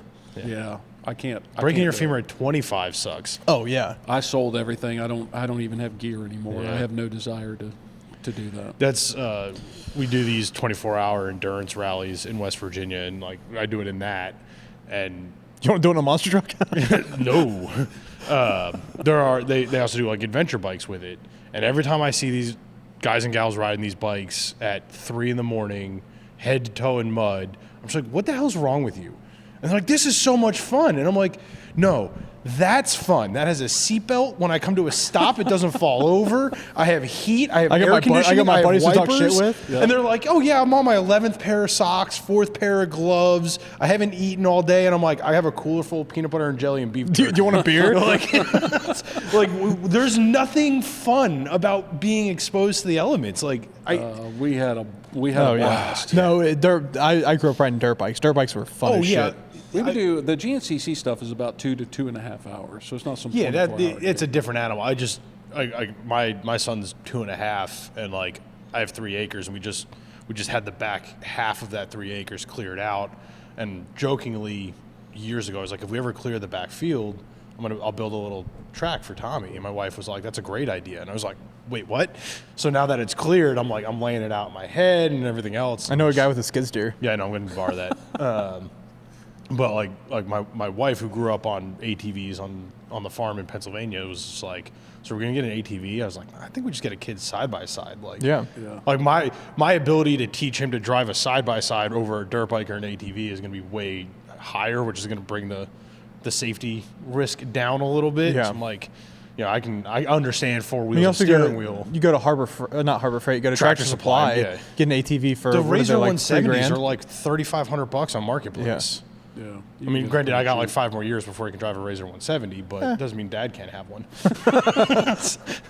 So, I got to build the track. I got to test it first. Yeah, I hear you. But I had a blast doing the GNCC stuff. I mean, there's stories out the yin yang on doing that stuff. Oh yeah. But yeah, I mean, I knew nothing. I mean, really, with the GNCC stuff, my buddy Dan is kind of an engineer brain, and he kind of led a lot of that, but it was all trial by fire. Had to learn how to fix it, how to rebuild it, where to source the parts, et cetera, et cetera. And it's the same thing with the monster truck. It's just that's the 10 times the amount. That's the wildest thing for me, is going from small engine repair to monster truck repair, just in general, without any prior experience. I know you said you worked in the trades. You had a construction company, so that helps. Did you get like an owner's manual when you bought the program? Like an owner's manual? Like owner's manual. Like was there like a binder of like, hey, this is where I got the motor built. This is where I buy these parts. Like, did he give you any of that, or was he just like, here are the keys? Good luck? That's actually hilarious. You said that because I knew nothing, and like an ass, I called Dan Patrick one day, and I was like, I got a stupid question. Do you make like books on these? And he goes, what? I was like, all right, I guess not. And I just kind of slunk off the phone and looked like an idiot. But there's no book. There's no playbook. You start asking questions and you figure it out. Yeah. That's the only way to do it. I'm sure you have a nice Rolodex. I do now. You have a nice Rolodex of people to call and things to do. See, it's funny who does this? Who does that? Who do you go to for axles? Who do you go to? You just start asking 1,000 Which questions. I'm sure we have the resources to figure out how to run a monster truck team. I just would not want to do it. Not right now. But it's a 24/7. I would make that argument for any level of motorsport, though, because like the logistics of motorsport is the hardest part. So the wildest thing I see about monster trucks though is with the fan base of other motorsports being older, you get more of the technical details. Like Spider Tracks, Dana, right. Moser is building NASCAR stuff. Right. I couldn't tell you where. Like I guess junkyards is where you start. Forklift junkyards, apparently. Yeah, I wouldn't even know where to start with. Maybe this we're discovering a hole in the market. Maybe I need to say screw these Jeeps. Maybe we need to start building monster trucks. Actually, so you would do well. God damn it! Hadley, don't tell me that. Hadley would be a great resource because Hadley Spencer and Culpepper Customs, he builds custom tube chassis to be beat the shit out of. I'm thinking, and he's a on the great drivetrain fabricator. side of it. Like, I mean, I don't have the budget to go buy a Haas machine and start doing fabricated differentials, but I know a guy. I know a guy with a semi junkyard that has plenty of axles. Which I know a guy with a semi junkyard that has plenty of axles in Winchester. Really? Yeah. Do you ever watch Truck Night in America? No. Oh. Well, I might remember it. Abe Wine is a really good buddy of ours. He has a semi truck graveyard in Winchester. Well, his family has. His family does. Yeah, his, but yeah, the hard part's gonna be buying the stuff out of it. Yeah. According to Abe. But he's got a machine shop in Winchester. That is, you would actually do well if you were starting to manufacture parts and the engine builders are going to start. I mean, they already are. They're starting to disappear. Age out. Yeah. Yeah. The engine machine shop thing is an interesting industry-wide dilemma. I'll say because like our guy in our buddy in Leesburg, our buddy Abe, like Abe essentially bought an old machine shop, reopened it, and is trying to keep it running. The other shop we use in Leesburg, he was a full service like classic car shop that had a machine shop attached to it. And every so often, if we were busy, I would send him a job and say, hey, like, I don't have the time. You're going to wait over there as well, but there's no point in me pulling your motor to take it to him anyway. Like, you're waiting in line, like, just save your time and money, go over there. And then I had a customer tell me, like, yeah, I already called them. They said they don't, and they sent me to you. And I was like, the fuck? That's so common, it's ridiculous. And I ended up, we took the job, I pulled the motor, I put it in my truck, I drove over there. I was like, hey, Evan, like, they told me, like, you referred them to us? He's like, oh, yeah, you guys are great. And I'm like, yeah, but, like, are you guys not pulling motors anymore? He goes, nope. And he opens up their, like, they had basically 1.5 bays, and both bays are just motors lined up on the floor, tagged. He goes, I don't need to do anything else but rebuild motors. Every motor builder's like that. Yeah. And that's why there's room for more, but you have to be knowledgeable at what you're I mean, they do great work, and it's just... There's room for it. Well, and that's basically what he said. He's like, because there was a shop in Manassas, I guess that closed. CNC? Yep. Maybe it wasn't CNC. Carroll? I forget. He was a great guy. I don't think they're closed, but he's also I've checked in with him about doing some motor work, and he's like, I mean, you're looking at like a year or two. Yeah. It's like, oh, I can't do that. Yeah, I got a show in 2 weeks. Yeah. Yeah, that's like Abe opened the shop less than a year ago. Actually, I got to call him. But he texted me the other day, and he's like, hey, give me a call when you get a chance. I was like, can I call you tomorrow? He's like, yeah, I'll be at the shop. I'm like, dude, it's New Year's Day. Like, take a day off. He goes, can't. I'm like, I mean, I get it, but you really should take a day off every so often. John's the same way. If you ever go up to Schumacher shop and see the chassis operation, it's John and Anthony are out in the shop, and Carol, John's wife, is running the office, and he can't stop. Yeah. he just can't. Yeah. He's so overwhelmed and so busy with just pullers. He's had my other motor. It's crazy. That's so crazy. A couple months now. I haven't heard from him, which is fine. I don't care. I trust him. But my business mind goes because it's like that costs money for the race team to send that motor out and rebuild it. What supports that race? Like from a business standpoint, like you have 6 motors that cost $100,000 each, and you're rebuilding 2 of them every year. Like on top of expense, like I get it's all part of the plan, but it's just the money that revolves through this industry of motorsport. You open a Somali daycare. Wrong podcast. You're not wrong, but wrong podcast. I don't think we want to go down that road. I don't think the Somali daycare could fund a pulling team. Well, not when they're donating it all back, but that's beside the point. Yeah. But yeah, it's just like you realize, like, you know, in your head as a spectator, if you don't know and you're not in the industry, you're just like, oh yeah, that's a Monter. Like you don't think about that motor being rebuilt every 2 seasons. Correct. And that costing $50,000. Like the industry just supports everything so well, but it's also getting so much harder to get the sponsors, to pay for that, to pay the machine shop, who then builds your motor, like to start that cycle. Then you also have again. to, like the machine shop still has to hire people, and hiring machinists in today's day and age. That's what the cost is going up, which makes it harder to get sponsorship because what used to be a $5,000 motor is now a $50,000 motor, and now you need 10 times as much money from your sponsors, which means you need more sponsors. It's just it's a really interesting industry. It's a very interesting dynamic. It's not getting smaller. No. If anything, maybe because we're more involved in it, but I think every level is growing rapidly. Well, drifting is huge. Off-road racing is huge. Monster trucks are absolutely making a comeback. I wouldn't say they ever went away, but like they're definitely making a resurgence. I do feel like there's a bit of a resurgence. Credits due to Feld on that for the marketing and making that resurgence, but the independent tours they deserve all the credit in the world. Absolutely, yeah.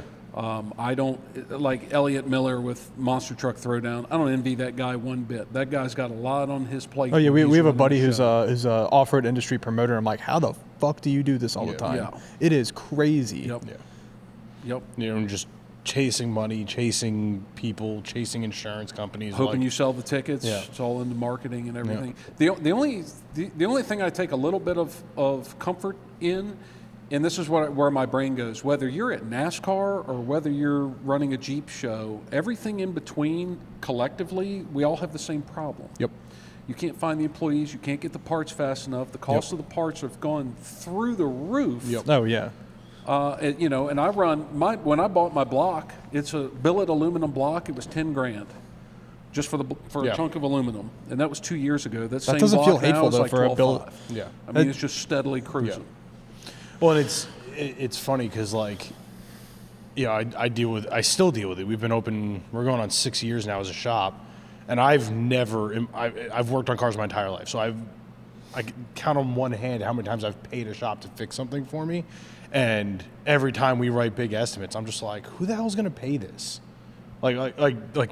It's not. It doesn't make sense to me, even being on the receiving side of it, where I'm just like I know what my guys are worth. I know what we're worth, what our product is worth. And it still feels like too much money. Yeah, I know what you mean. You're almost embarrassed to give somebody the estimate. Yeah. But it is what it is. Yeah.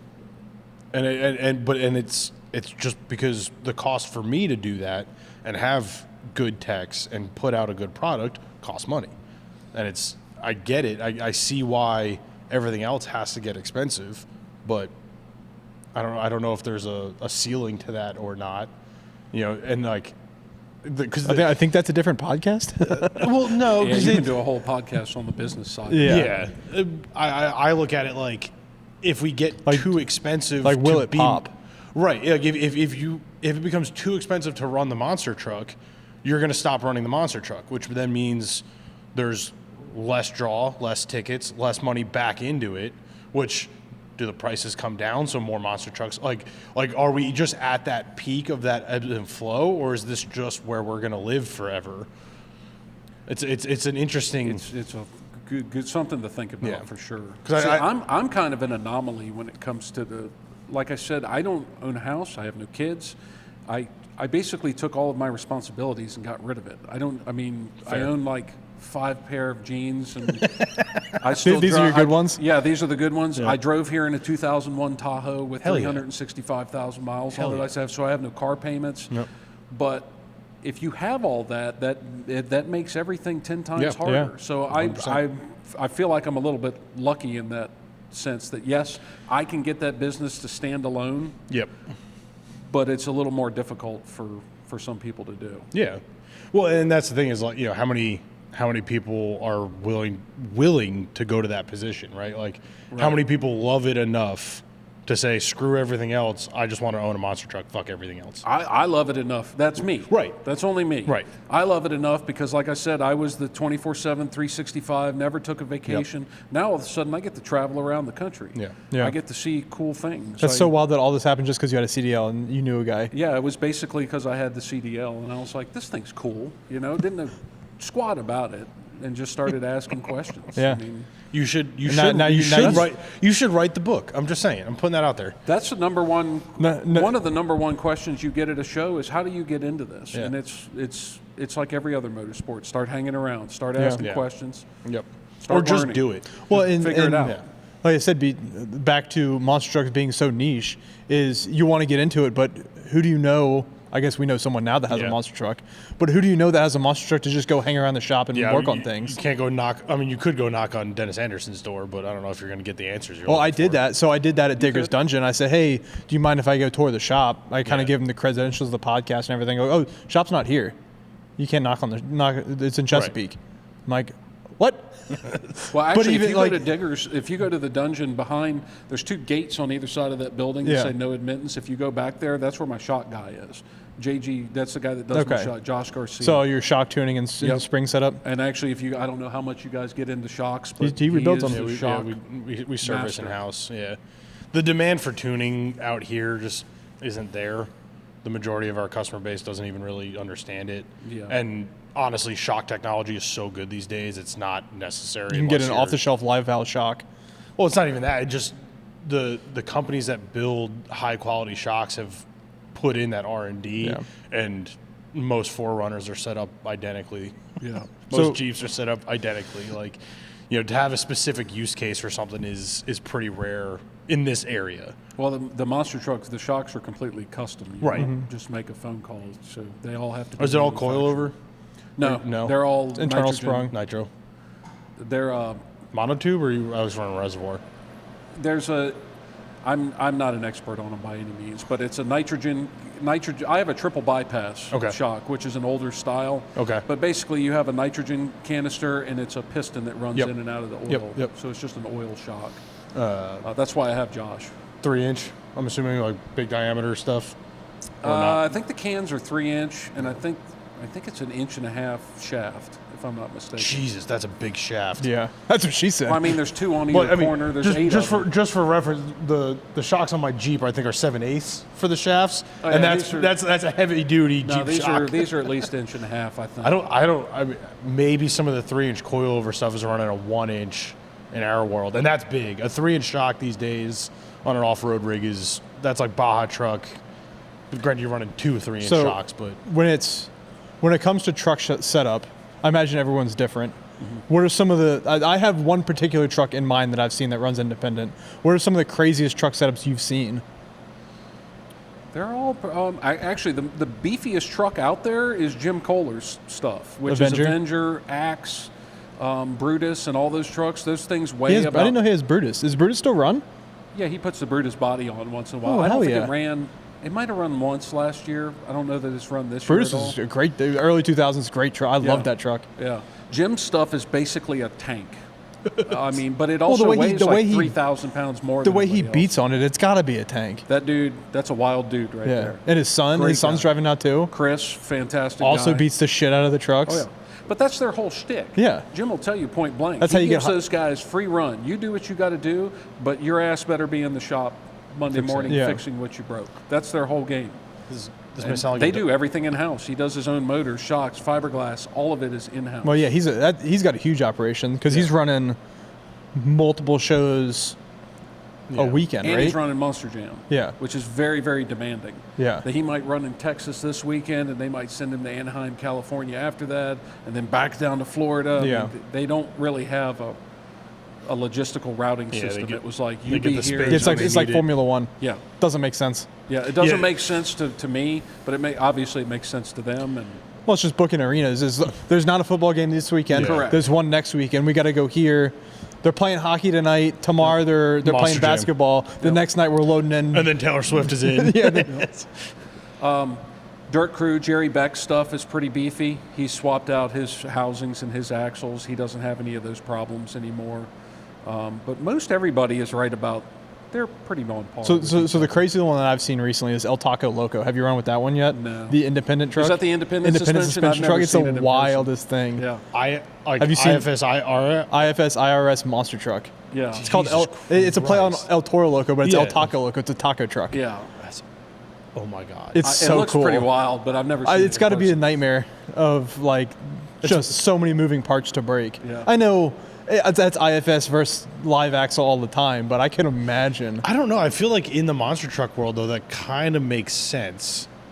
Because that's where our IFS kind of thrives, is jumping and, like, speed Well, it's also stuff. so unique. I think it gets Straight most of line its draw because stuff. it's so unique. Huh? It's so unique. I think that's where it gets most of its draw because it's the only truck like it. Yeah. No, it's the only one. There's a couple guys that ran I wonder what diesels. CVs he's running. Yeah.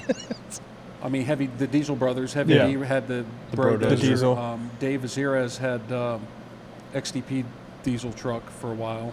Did you ever run with the guys that did the? I forget what it's a suspension setup. It's the half moon leaf spring, where like it's hard. The elliptical springs. The elliptical, yeah. So the Right, is it the middle elliptical? of the body of the leaf spring is mounted on the chassis. Yeah. Then it goes out to the axle. You ever run with any of those guys? I mean, I've run with some of the old school guys. Yeah. Big red or little red truck. Jeffrey Fielding out of New Hampshire's got an old leaf spring. the truck. elliptical leaf spring. They don't really. It's kind of funny running with him though, because we can. I enjoy running with some of those guys, and I'll tell you why. Because it shows the audience what these used to be as opposed to what they are now. And Jeffrey beats the snot out of himself every time he goes out there, but he loves it. I've never driven a leaf spring truck. I've actually never performed in any other truck except the Giant. I've driven Toxic around a few times just because I had to, but I've never performed in anything but the Giant. What do you I have nothing to compare it to. What do you source coil springs out of? The shock shop. I would source them from Josh and others. Because they're like, Personally. have I showed you my LMT digger? Maybe. Oh yeah. So I'm pretty sure the monster shocks are the same way, but one because it's got two shocks. Yeah. One shock is just a shock. The other one has an internal spring in it inside the shock body. Oh. I'm pretty sure that's how monster trucks are set up. I may be completely wrong. Well, everybody's got it. Mine's not. Yeah. Mine doesn't have any It's springs on it. no springs at all? whatsoever. No. Okay. It's all just an oil and nitrogen shock. Oh. They've So kind of it's- progressed. There are still guys that run coilovers for sure. In fact, Kohler's one of them, I believe. Yeah, I think it's. Oh, interesting. So it's all liquid dampening. Yes, mine are. It's like the what's the company that makes that? They do it for ambulances. The hydraulic I don't know. ride height changing stuff. They don't run springs. Is it liquid spring? It might be a liquid spring. That's okay. That makes a lot more sense. So it's like That's these cars that are fascinating running stuff. like the slow coolant. It's like think like air shocks for Yeah. crawlers, but with liquid and nitrogen. yeah, it's wild. That's a completely different animal of shock than. And what that's we all deal Dan with. Patrick. That's That fucking whole wild. shock setup is. Dan used to be, back in the day, he was an engineer for Bigfoot. Yeah. And then Okay. whatever happened You mean there. you mean your truck, right, Bigfoot? Yeah, right. That's hilarious. I saw the meme you put up the other day. I can't tell you, hundreds and hundreds and hundreds of people have made that comment, either directly to me or I hear it in passing. Is that part of your reason why you want to change some things up?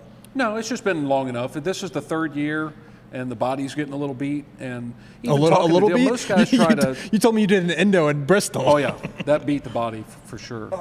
But most my people shoe. go 2, 3, maybe 4 years tops before they need to change a scheme. Okay. Sure. So I played out the throwback. It was great, but I'm over it. Yeah. So now I'm working on a new design. I'm stoked So to see that. you're gonna change the whole look. Like you're not just repaint the body. You're not gonna keep the bullnose. No, I'm gonna get rid of the You just put that on a wall somewhere? Where does the body go? put it on a wall, cut it up, and sell it. People buy them for doors and stuff. I'm a part of with the scale trucks. I'm a part of a group called Monster Jam Mamas. I'm sure you've heard of it. It's just the collectors for the scale trucks. Yeah. And I was in Orlando, which is not far from the Feld shop. Yep. When we were in Outer Banks, which is not far from Dennis's shop, I was scouring Marketplace looking for fiberglass. You cannot find fiberglass for these trucks anywhere. If you want a gravedigger, if you want a gravedigger like Fleet Side, if you want the you mean like actual fiberglass? Yeah, the actual like the broken fiberglass. There's collectors out there. It's so hard to find. It's hard to find the old gravedigger stuff, but just any truck. Even when I was down in Orlando, close to the Feld shop. Like they must have a fiberglass junkyard. Oh, they do. I'm not sure. How do they not get rid of it? How do they not sell it? I don't know that they do. Because that's got to be so collectible. I would love a piece of fiberglass for my garage. Every independent person I know, truck I know, sells their fiberglass at some point. Jim actually, his daughter actually cuts all the fiberglass up and makes keychains out of it. That's cool. And they sell those. But I don't know what Feld does, to be honest with you. I don't know that they sell any of it. I got it from a friend of mine he wanted it out of his garage, but I've got the dog teeth from one of Cynthia's that's cool. Monster Mutt trucks. I love cool. I've actually got a throwback picture from 2013. Monster Mutt showed up at my AutoZone that I worked at, and I parked my CJ7 next to Monster Mutt. It's the coolest picture because my CJ7 was big. It had like 6 inches of lift and 35s on it, and it looked like a toy car next to Monster Mutt. Yeah. I want to say Monster Mutt was like one of the first ones I at Raceway Park that I think there's like a picture of me like 8 years old standing next to it. Yeah. Because I remember having the ears and the tail. The tongue, yeah. When I was a kid, I remember the Giant. I remember Gravedigger and Bigfoot, USA 1, Barefoot. But again, I was never really a nerd about them. I watched them on Saturday morning cartoons, and that was the end of it. Yeah, Raceway Park used to do like every summer, like they would call it the Night of Thrills. They had the big the Robosaurus that would crunch the cars, pick them up and set them on fire. That would come by. Monster trucks, like it was like all the jet fuel cars, all that stuff. Yeah, I think the jet stuff is starting to make a little bit of a resurgence. I think drag racing, like all the drag and drive events and all the roadkill stuff, like I think drag racing is definitely. I think there's one big player into why it's coming back, and it's Cletus McFarland. That's true. Yeah, I'm not giving Cletus that dude deserves every ounce of credit for what he's. Well, I think he even owns 2 monster trucks. No, he doesn't own. That's the Pagliarillos. Okay. With Jester. They just have bodies they put on them because they had a. Matt and them put the Cletus body on their truck, but Cletus doesn't have anything to do with those. Oh shit! He hires them. The Pagliarillos. That's another great team. Just fantastic people. They have Jester, Kraken, Excalibur, Michigan. I remember Excalibur. I remember Jester. Monster, and then they just debuted with his daughter. Misfire, which is a sweet truck. That's a great family. But no, Cletus hires them. To run down there. Yeah, that's always a big thing. Is whenever Cletus does one of his big events, you see monster trucks flying around. You're like, all right. That guy has completely reinvented. Everybody should be paying attention to what he's doing. To what he's doing because he's. And again, he's a character in and of himself, but how he runs those events at the Freedom Factory is just fantastic. Yeah. And then it's not just the event at the Freedom Factory, is you got the paid subscription online. Yep. Like when we had my daughter, we were in the Nicky for a while. But I'm like, as a Cletus, like I might just log into like sit here in the Nicky and watch some Cletus events. That sounds like a good time. Yeah. Yeah, there's definitely a class to be held on how he markets and 100%. I would love to. The other one, here's the other one I follow a lot, which a lot of people haven't heard of, is the Savannah Bananas. Oh, yeah. I sent my wife to a Savannah Bananas game. Have you been to one? No, I sent my wife. So I bought tickets, and it was, I can't remember what the situation was, but I couldn't go, so my wife went with her best friend. Oh, my God. I'm on the lottery, but I haven't gotten any yet. Yeah, I sign up for the lottery every year from that's very much monster truck-ish, or like monster truck realm is 100%. Fan first. Yep. Is you want the fan to leave. Spend money. Well, not spend money. You want the fan to leave with the best experience they can possibly have. But if you want them to spend money, you have to give them the best experience. Yeah. Bang for the buck. But the way, I can't remember his name, the Orange Yellow Jesse or whatever his name is. He talks about it all the time. I forgot his name. The guy who runs the thing. It's Yellow. I think it's Yellow Jesse on social media. Yeah. But he's like the whole point of this is for every fan to leave feeling like they had a great time. Yep. Like they got their money for their ticket. Yep. That's the monster truck way, I think. Is Every promoter of any motorsports event out there should be paying attention to Cletus and the bananas. Yeah. Yep. At the same time. I'll just leave it at that. I've seen some stupid stuff. There's some great promoters out there, and there's some, it's time to get with the times promoters. And I think different podcast, but I think promoters, a lot of them are in it for they loved the sport to begin with, and now they're in it because they know they can make a good buck doing it. Yeah. And they lose sight of why they're doing it. Yeah. And we need to get back to do it because you love it, do it because you want the fans to show up. Well, if you do a good job, the money follows. Yeah. The money always follows. Yeah. If you're going after the money, I don't think you're going to be very successful. Yeah. 100%. If you're just going after dollars. Because then you start, I see instances where fans get nickel and dimed. Yep. Yeah, I hate that. And I don't know. Well, I realized that with ML. Have you been to an MLB game recently? No. They've shortened the games, which means you're still paying the same price, but the game, the time, like it went from 3 hours to an hour and a half for an MLB game. Well, which two, whatever it was, but two's the like max, but yeah. like it was a social aspect for me going to I liked watching baseball, but I go to hang out with my friends and my family and watch baseball in the background. The trickle down, like kind of what you're getting at with the nickel and diming is. You used to be there for 3 hours, which means you would buy 3 or 4 beers at $8, $10, $12 a piece. But now you're only there for 2 hours. You're not doing you only buy 2 beers, which means beers are now $25 because they need to make the same amount of money to continue to operate, which means you pay more. A lot of it also has. So to do are you with telling me the 999 deal is propaganda to make you buy more hot dogs in 2 hours? Yeah. Have you seen the 999? No, but then you look at the Savannah Bananas, and it's all you can eat hot dogs, all you can eat hamburgers, and I'm just fascinated as to how they pull this off. And if you I've read his book and I've listened to his audio book. I've read it and listened to it, and he's P.T. Barnum and Disney. Are his. And if you watch Disney has their own like Disney University. On how that companies attend. On how to treat your customers differently. Yeah, it's why we were just in Disney, and we stayed in off campus in Orlando.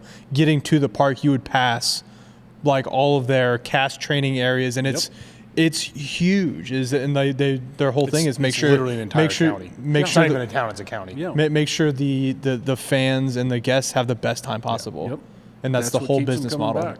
Well, it's my buddy that lives in Orlando works for Disney and like has basically revolved around the whole like he moved to Florida to get a job with Disney for that exact reason, and it's every time we were driving around, I'm like, that's where Wookiee works. Yeah. It was just a Disney warehouse. I'm like, that's where Wookiee works. No, he's a vacation club. I know. Yeah, whatever. So he's in like one of the fancy office buildings. Oh, nice. Yeah, he's got a bougie Disney job. Yeah, but yeah, there's a great documentary on the bananas on ESPN as well, where he talks about a lot of that and how it's and it makes sense. Like, yeah, you might not be Bill Gates when you're done with it, but you're going to be successful. You're going to leave a mark, and you're going to make good money doing it. Like, it's and you're going to enjoy your time there. While you're doing it, you're going to enjoy doing. If you're going to work 24/7, 365, you might as well have fun. You might as well drive a monster truck and have a great time. Yeah, that's what it is too. Yeah. And I also I'm pretty in it. I mean, I knew it from the beginning, but now that I've been in it long enough and I've heard all the stories, I'm driving a pretty legendary name. Yeah, one of the first 10 monster trucks. It's so cool. Yeah, Dale created a very highly respected brand, so I'm trying to continue to look at it that way. Yeah. So I don't know. I'll keep it going as long as humanly possible. Yeah, of course. Do you have any notable fan experiences? Because I know fans are excited to see you. The kids are always excited. Do you have any fan experience that sticks out to you? Oh, I've got a ton of them. The one that would stick out first was the very first show I ever did.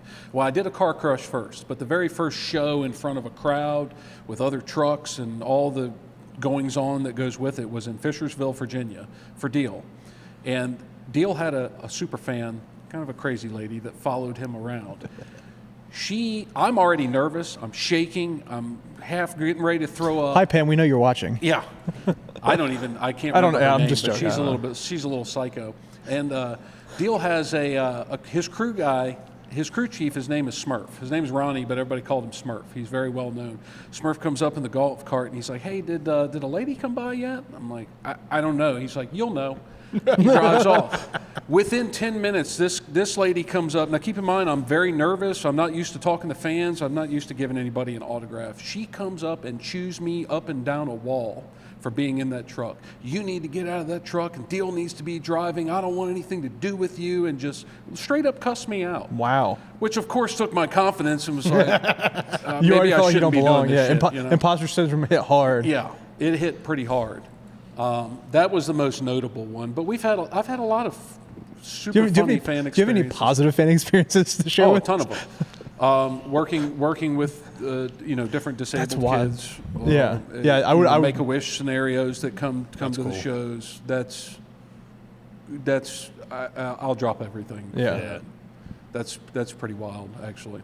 Do you? So I haven't been to a touch a truck or a fairground monster truck show in a while. Do kids are they able to get up in the seat and like sit and touch the steering wheel? No. Okay. Not at a show. I've done that at private events before and put Okay. kids. Like I've done a birthday party and I'll put each kid in the seat and stuff. But I make sure they can't do anything while they're Disconnect in the there. battery. And I usually the battery. climb up and disconnect the batteries, Yeah. do stuff like that. But at shows we don't allow it. Yeah. The shows are really controlled by insurance. Yeah. At this point. Everything is.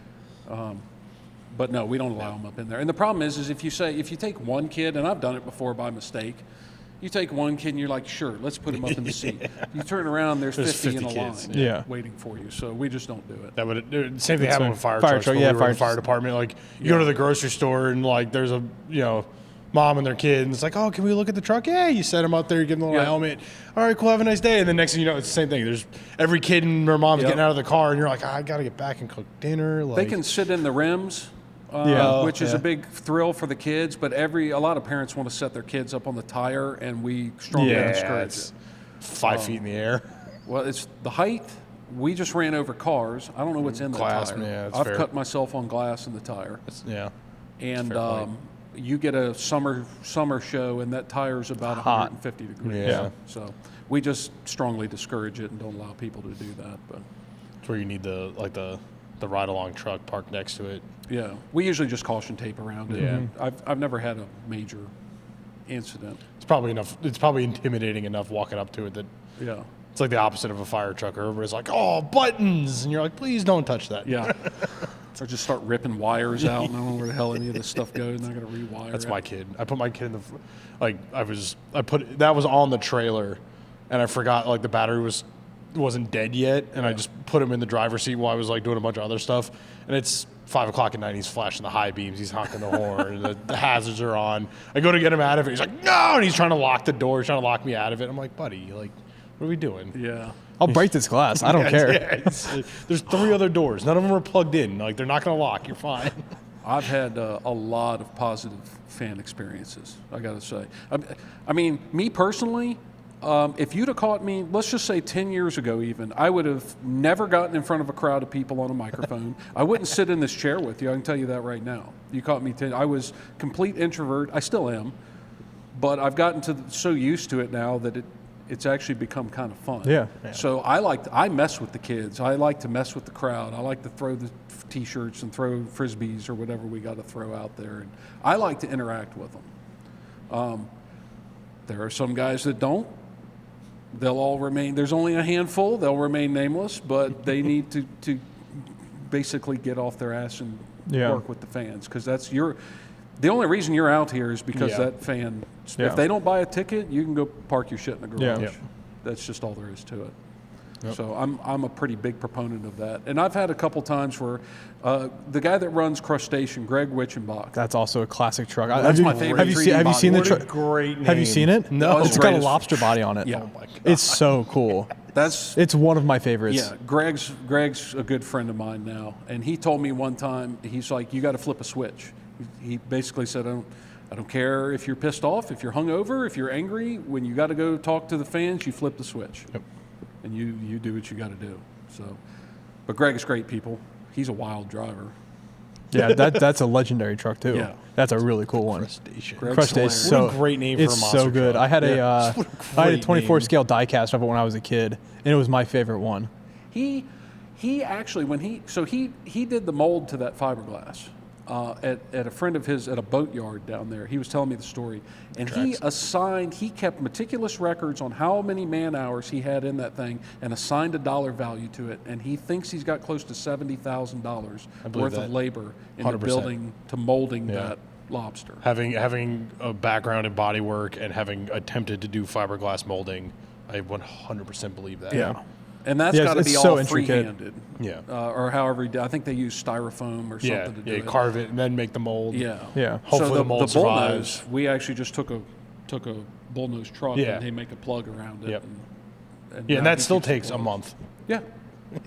That's the hardest part. And you're not making a lobster. Yeah, you don't have to make the lobster first. Yeah. Once Trey Myers is who does my fiberglass. He does a lot of the fiberglass. He's up in Brunswick, Maryland. So if anybody Okay. ever needed fiberglass, he's That very expensive. local. So I live in Lovettsville. Okay, if you I will- cross over that bridge, Yep. he's right. There's a Roy Rogers right there. He's right there. I was just saying because I've seen before they built the Ace in Percival. I used to go to Brunswick to the Ace Hardware all the time, and I would drive all the time. There's monster trucks sitting right there, and I'm like, What? Yeah, you I had never no noticed idea. that? No. Oh yeah. Yeah, that's Trey. Well, if you want a fiberglass graveyard, you go over there. Don't just show up. Done. He's Trey's a good dude. But once now That's- that he has, maybe we're the gonna do a whole plug, monster truck series now. Monster trucks are cool. He can pop out a body in about 2 weeks. Jeez. Now that he has the mold. Okay, yeah. Yeah, once the mold is there. Once the mold's yeah. done, yeah, that's easy. and he's freed up. He can do it in about 2 weeks. Give you a full bed, cab, headlights, all of it. That's cool. That answers the question of why there was always. It's like a relatively, I don't want to say large house, but it's a good sized property with like monster trucks kind of in the woods, right? Yeah, and he Yeah. runs a body shop out of it too. Okay. So that's Trey's got an interesting story how he got involved in that. He used to drive for Mike Vodders out of Hagerstown. They're good friends. And this was like, I don't know, I think early to mid 2000s. And Mike got tired of dealing with the fiberglass people and doing it himself, so Trey had the body experience. So he's like, they were driving back from a show, and Mike basically told Trey, I just ordered a bunch of drums of resin and a bunch of fiberglass, figure out how to do this. Damn. And that's how he got started. And now he does Bigfoot's bodies, mine. I mean, I can name off probably 20 some odd trucks he Out does of- their bodies. Maryland, like right there. Brunswick, Maryland, yeah. He doesn't do all of Bigfoot stuff, but he does like their. The I repair think he did panels. their 79, the fiberglass 79. That's so Trey wild did that it. happens right there. He did Stinger. He's done that's- Toxic It's Eliminator. 15 minutes from my house. That's literally who's in your backyard. Like how much is the industry in your backyard is literally making monster Right truck. there. Yeah, right there. It's literally right there. That's so crazy. Vodders is up in Hagerstown. You can see his entire shop from the road. What does he drive? What's his truck? He has Black Stallion. Okay. Mike is older than dirt. Yes, I said that. Yeah. Mike's a great dude. He's a character. He's helped me out a lot. Screw Ultra 4. We're going. And he used we're to going run with full Deal monster truck back in the day. podcast. We can do both. That's the cool thing about where we yeah. are. No, we're definitely doing both. Yeah. Corey and Jay Snyder have Toxic and Illuminator. They're out of Bethesda. Hurricane Force is out of Hagerstown. Steve Thompson Jr., great driver. I had It no doesn't idea. Totally surprised. I feel like because it's the DC area, like the rest of the world forgets that we do other things. But like we're literally in the middle of everything. Yeah, Like within 6 hours of this area, you can be just about anywhere on the East Coast. yeah. It's a great central location. Yeah. This is a bubble, though. I grew up here.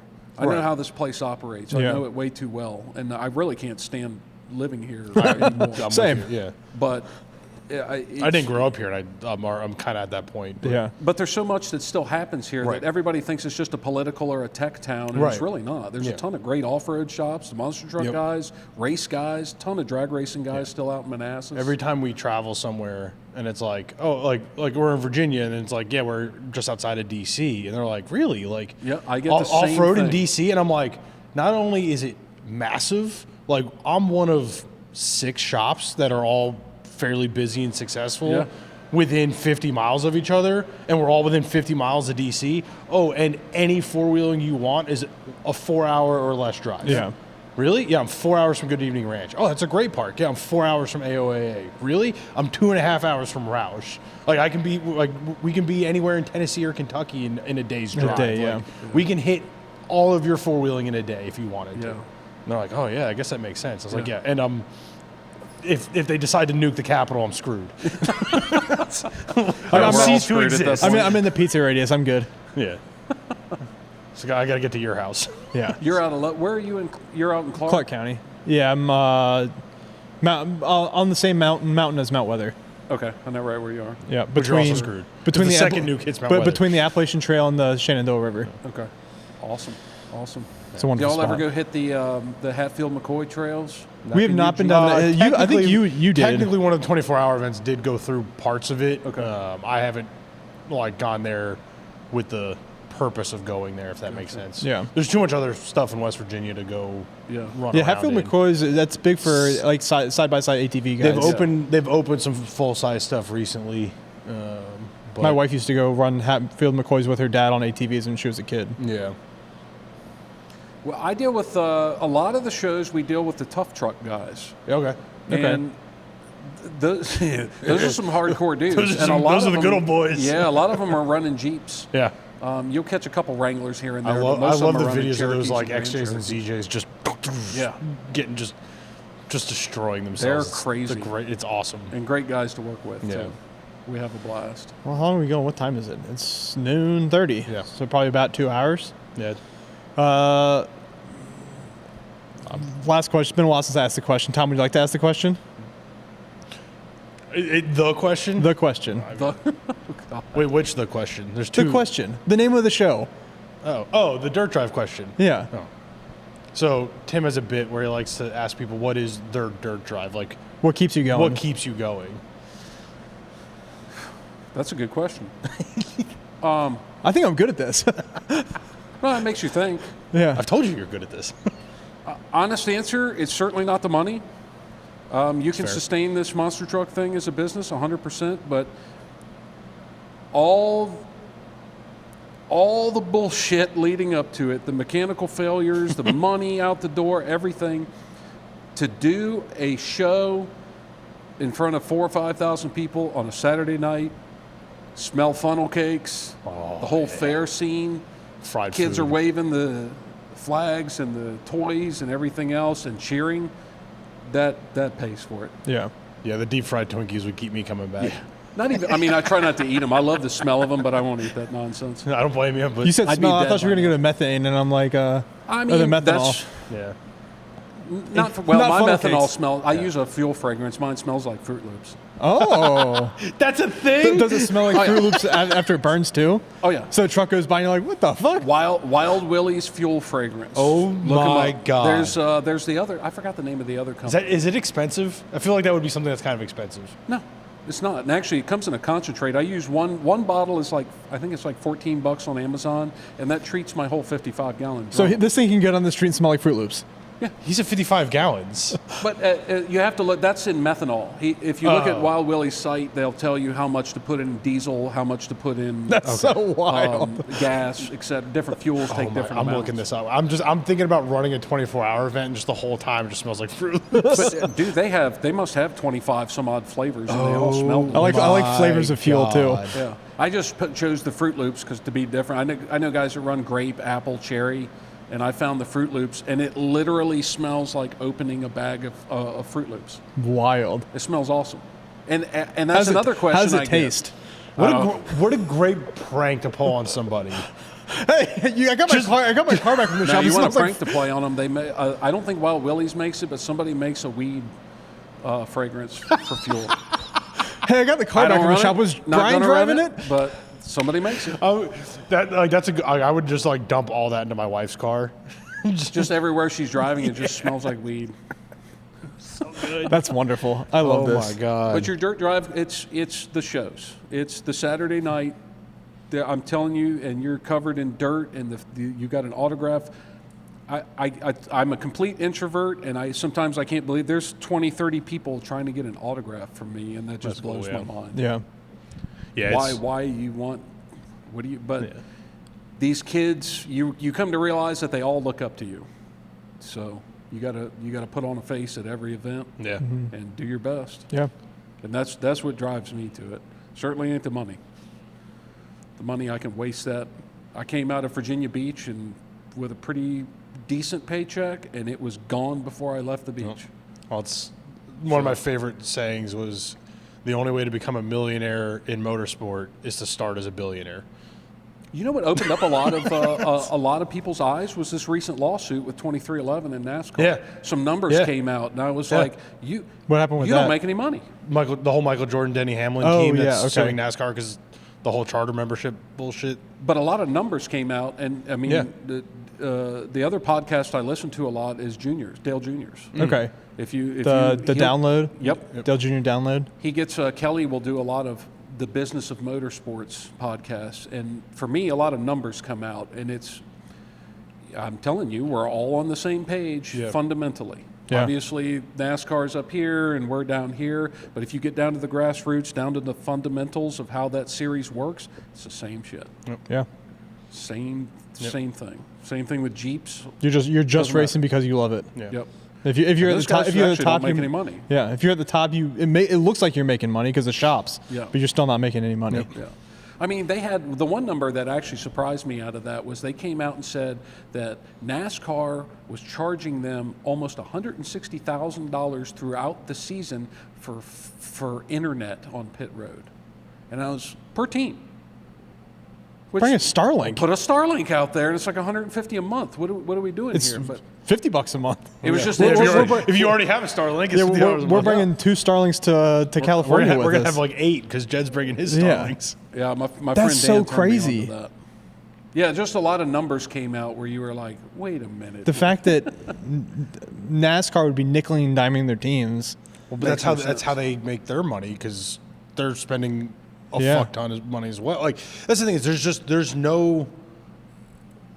I don't want to say there's no profit, but like it's such an expensive thing to do that if you cover your expenses, you're making money. Yeah. Like it's that kind of business. You're not going to sit here and be, if you can put gas in your personal car and feed yourself, you're doing good. Yeah, pay yourself a livable salary and that's what I do. Yeah. I live off of it. Right. So Yeah. I'm cool. I'm happy. Right. Yeah. And that's you're a team of one. I would imagine you're doing it long enough now. You know your expenses well enough to know what your budget is and how many shows you got to do and what you can break and what you can't break.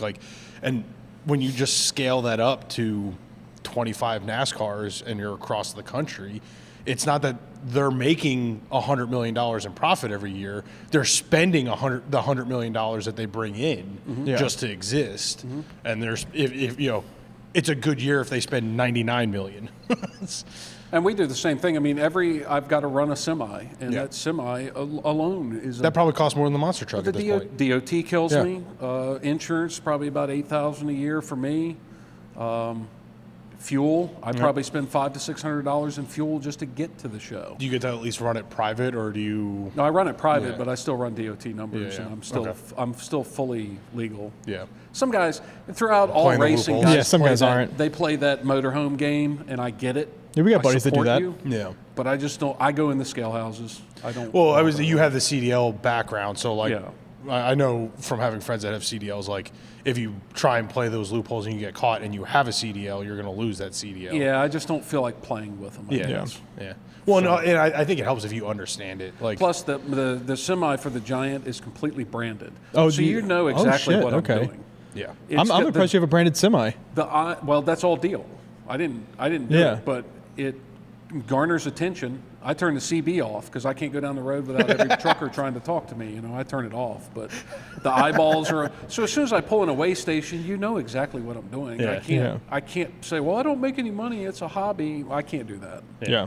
You know what I'm doing. I mean, one look on the internet, and you know exactly what I'm doing. So, but I respect those guys for trying it. A lot of guys will run for with all just blank white private motorhome. Even up to like the top end motorsports, people are doing that. Yeah, like we've got a buddy that's a multiple time King of the Hammers winner. Yeah, and he runs an unbranded semi truck that's registered as an RV. Yeah, but I would also argue 1,000% agree with them too. I don't think all that stuff should be under DOT, but it is. I would make an argument for as much as that is a full-time gig for him, it is also closer to a hobby than it is a business. No, I agree. Well, cool. Where can people find you at online? Where can people find you? It's thevirginiagiant.com, Virginia Giant on Instagram, Virginia Giant on Facebook, and I have a TikTok, which I just started. I'm making a real push to do some more social media stuff this year. You can do pretty well on social media. We've got a buddy that has enough followers to make some money off of it. So a lot of it is not just following me, but I like to promote all these different promoters because we all win at the end of the day. All of us, the more people we can bring into the sport, the more fans we can bring in, the more young kids that are into. I fully support Hot Wheels. Some people complain about doing Hot Wheels shows, and it's like, dude, you just got a 5 to 8 year old, and when I talk to these parents and they come up to me, my son, my daughter is completely obsessed. They're obsessed with monster trucks. That's good. Yeah, that's what we want. Yep. We need those people to then get into the engines because and they drag turn racing into people like Tim. Correct. I do see you got a Gravedigger racing hat. Yeah. That's a tight hat. Did you get that from the dungeon? Yeah, I did. Yeah. I couldn't. I'm a big fan of like the understated branding. So like they have got the big ugly ones with the green flames. I saw this one at Digger's Dungeon. I'm like, that's just you quiet can wear enough. that in public without people going, oh, he's an idiot. I mean, Gravedigger in and of itself is a globally recognized brand. Yeah. And how many shows I go to, yes, they say the Bigfoot comments about the blue truck, but the other comment is Gravedigger going to be here? This is all the kids. Is Gravedigger going to be here? Is Gravedigger going to be here? No, he's not going to be here, but everybody knows that truck. Yeah. Everyone. Well, cool. We appreciate you taking time out of your weekend. When's your next show? I'm headed south next week. I've got one show in Batesville, Mississippi. It's like south. Following by another show, I forgot the name of the town, in Alabama, so I'll be down south. But then I'm coming back up, and after that, right now, is Fishersville. When is your season never really ends? You just travel south. I do, yeah. Personally. Last year was a pretty rough year. I had a lot of cancellations, a lot of promoter issues. And I think a lot of motorsport did. Yeah, we did. Insurance got real weird last year for a lot of people. Yeah, there was some stupidity that went on, but it's New Year. I'm over it and push forward. So I have a lot of shows this year already booked for the Renegade Monster Truck Tour. You can find them all over Facebook and Instagram and all the socials. Cool.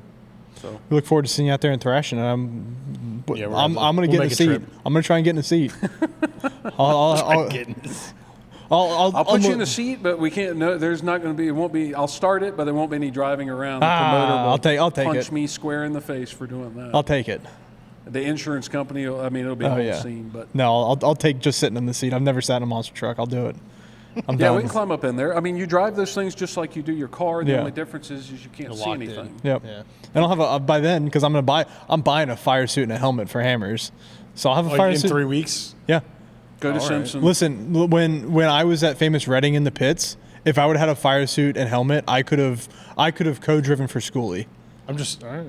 It's a thing to have because they get in bad situations. They need someone with insurance. That's exactly right. If I ever go like it's literally Ricky Harrisburg Bobby. Farm Show, I had my gear on me because you never know. I've seen where I personally have had to put another driver in the seat because I got sick. Yeah, right.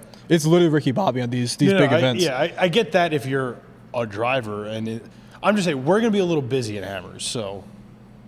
Yeah, because I'm going to have a fire suit and helmet, so I'll be busy. Take your fire suit and helmet. Yeah. Do it. As long as it's got a GoPro mount on the helmet.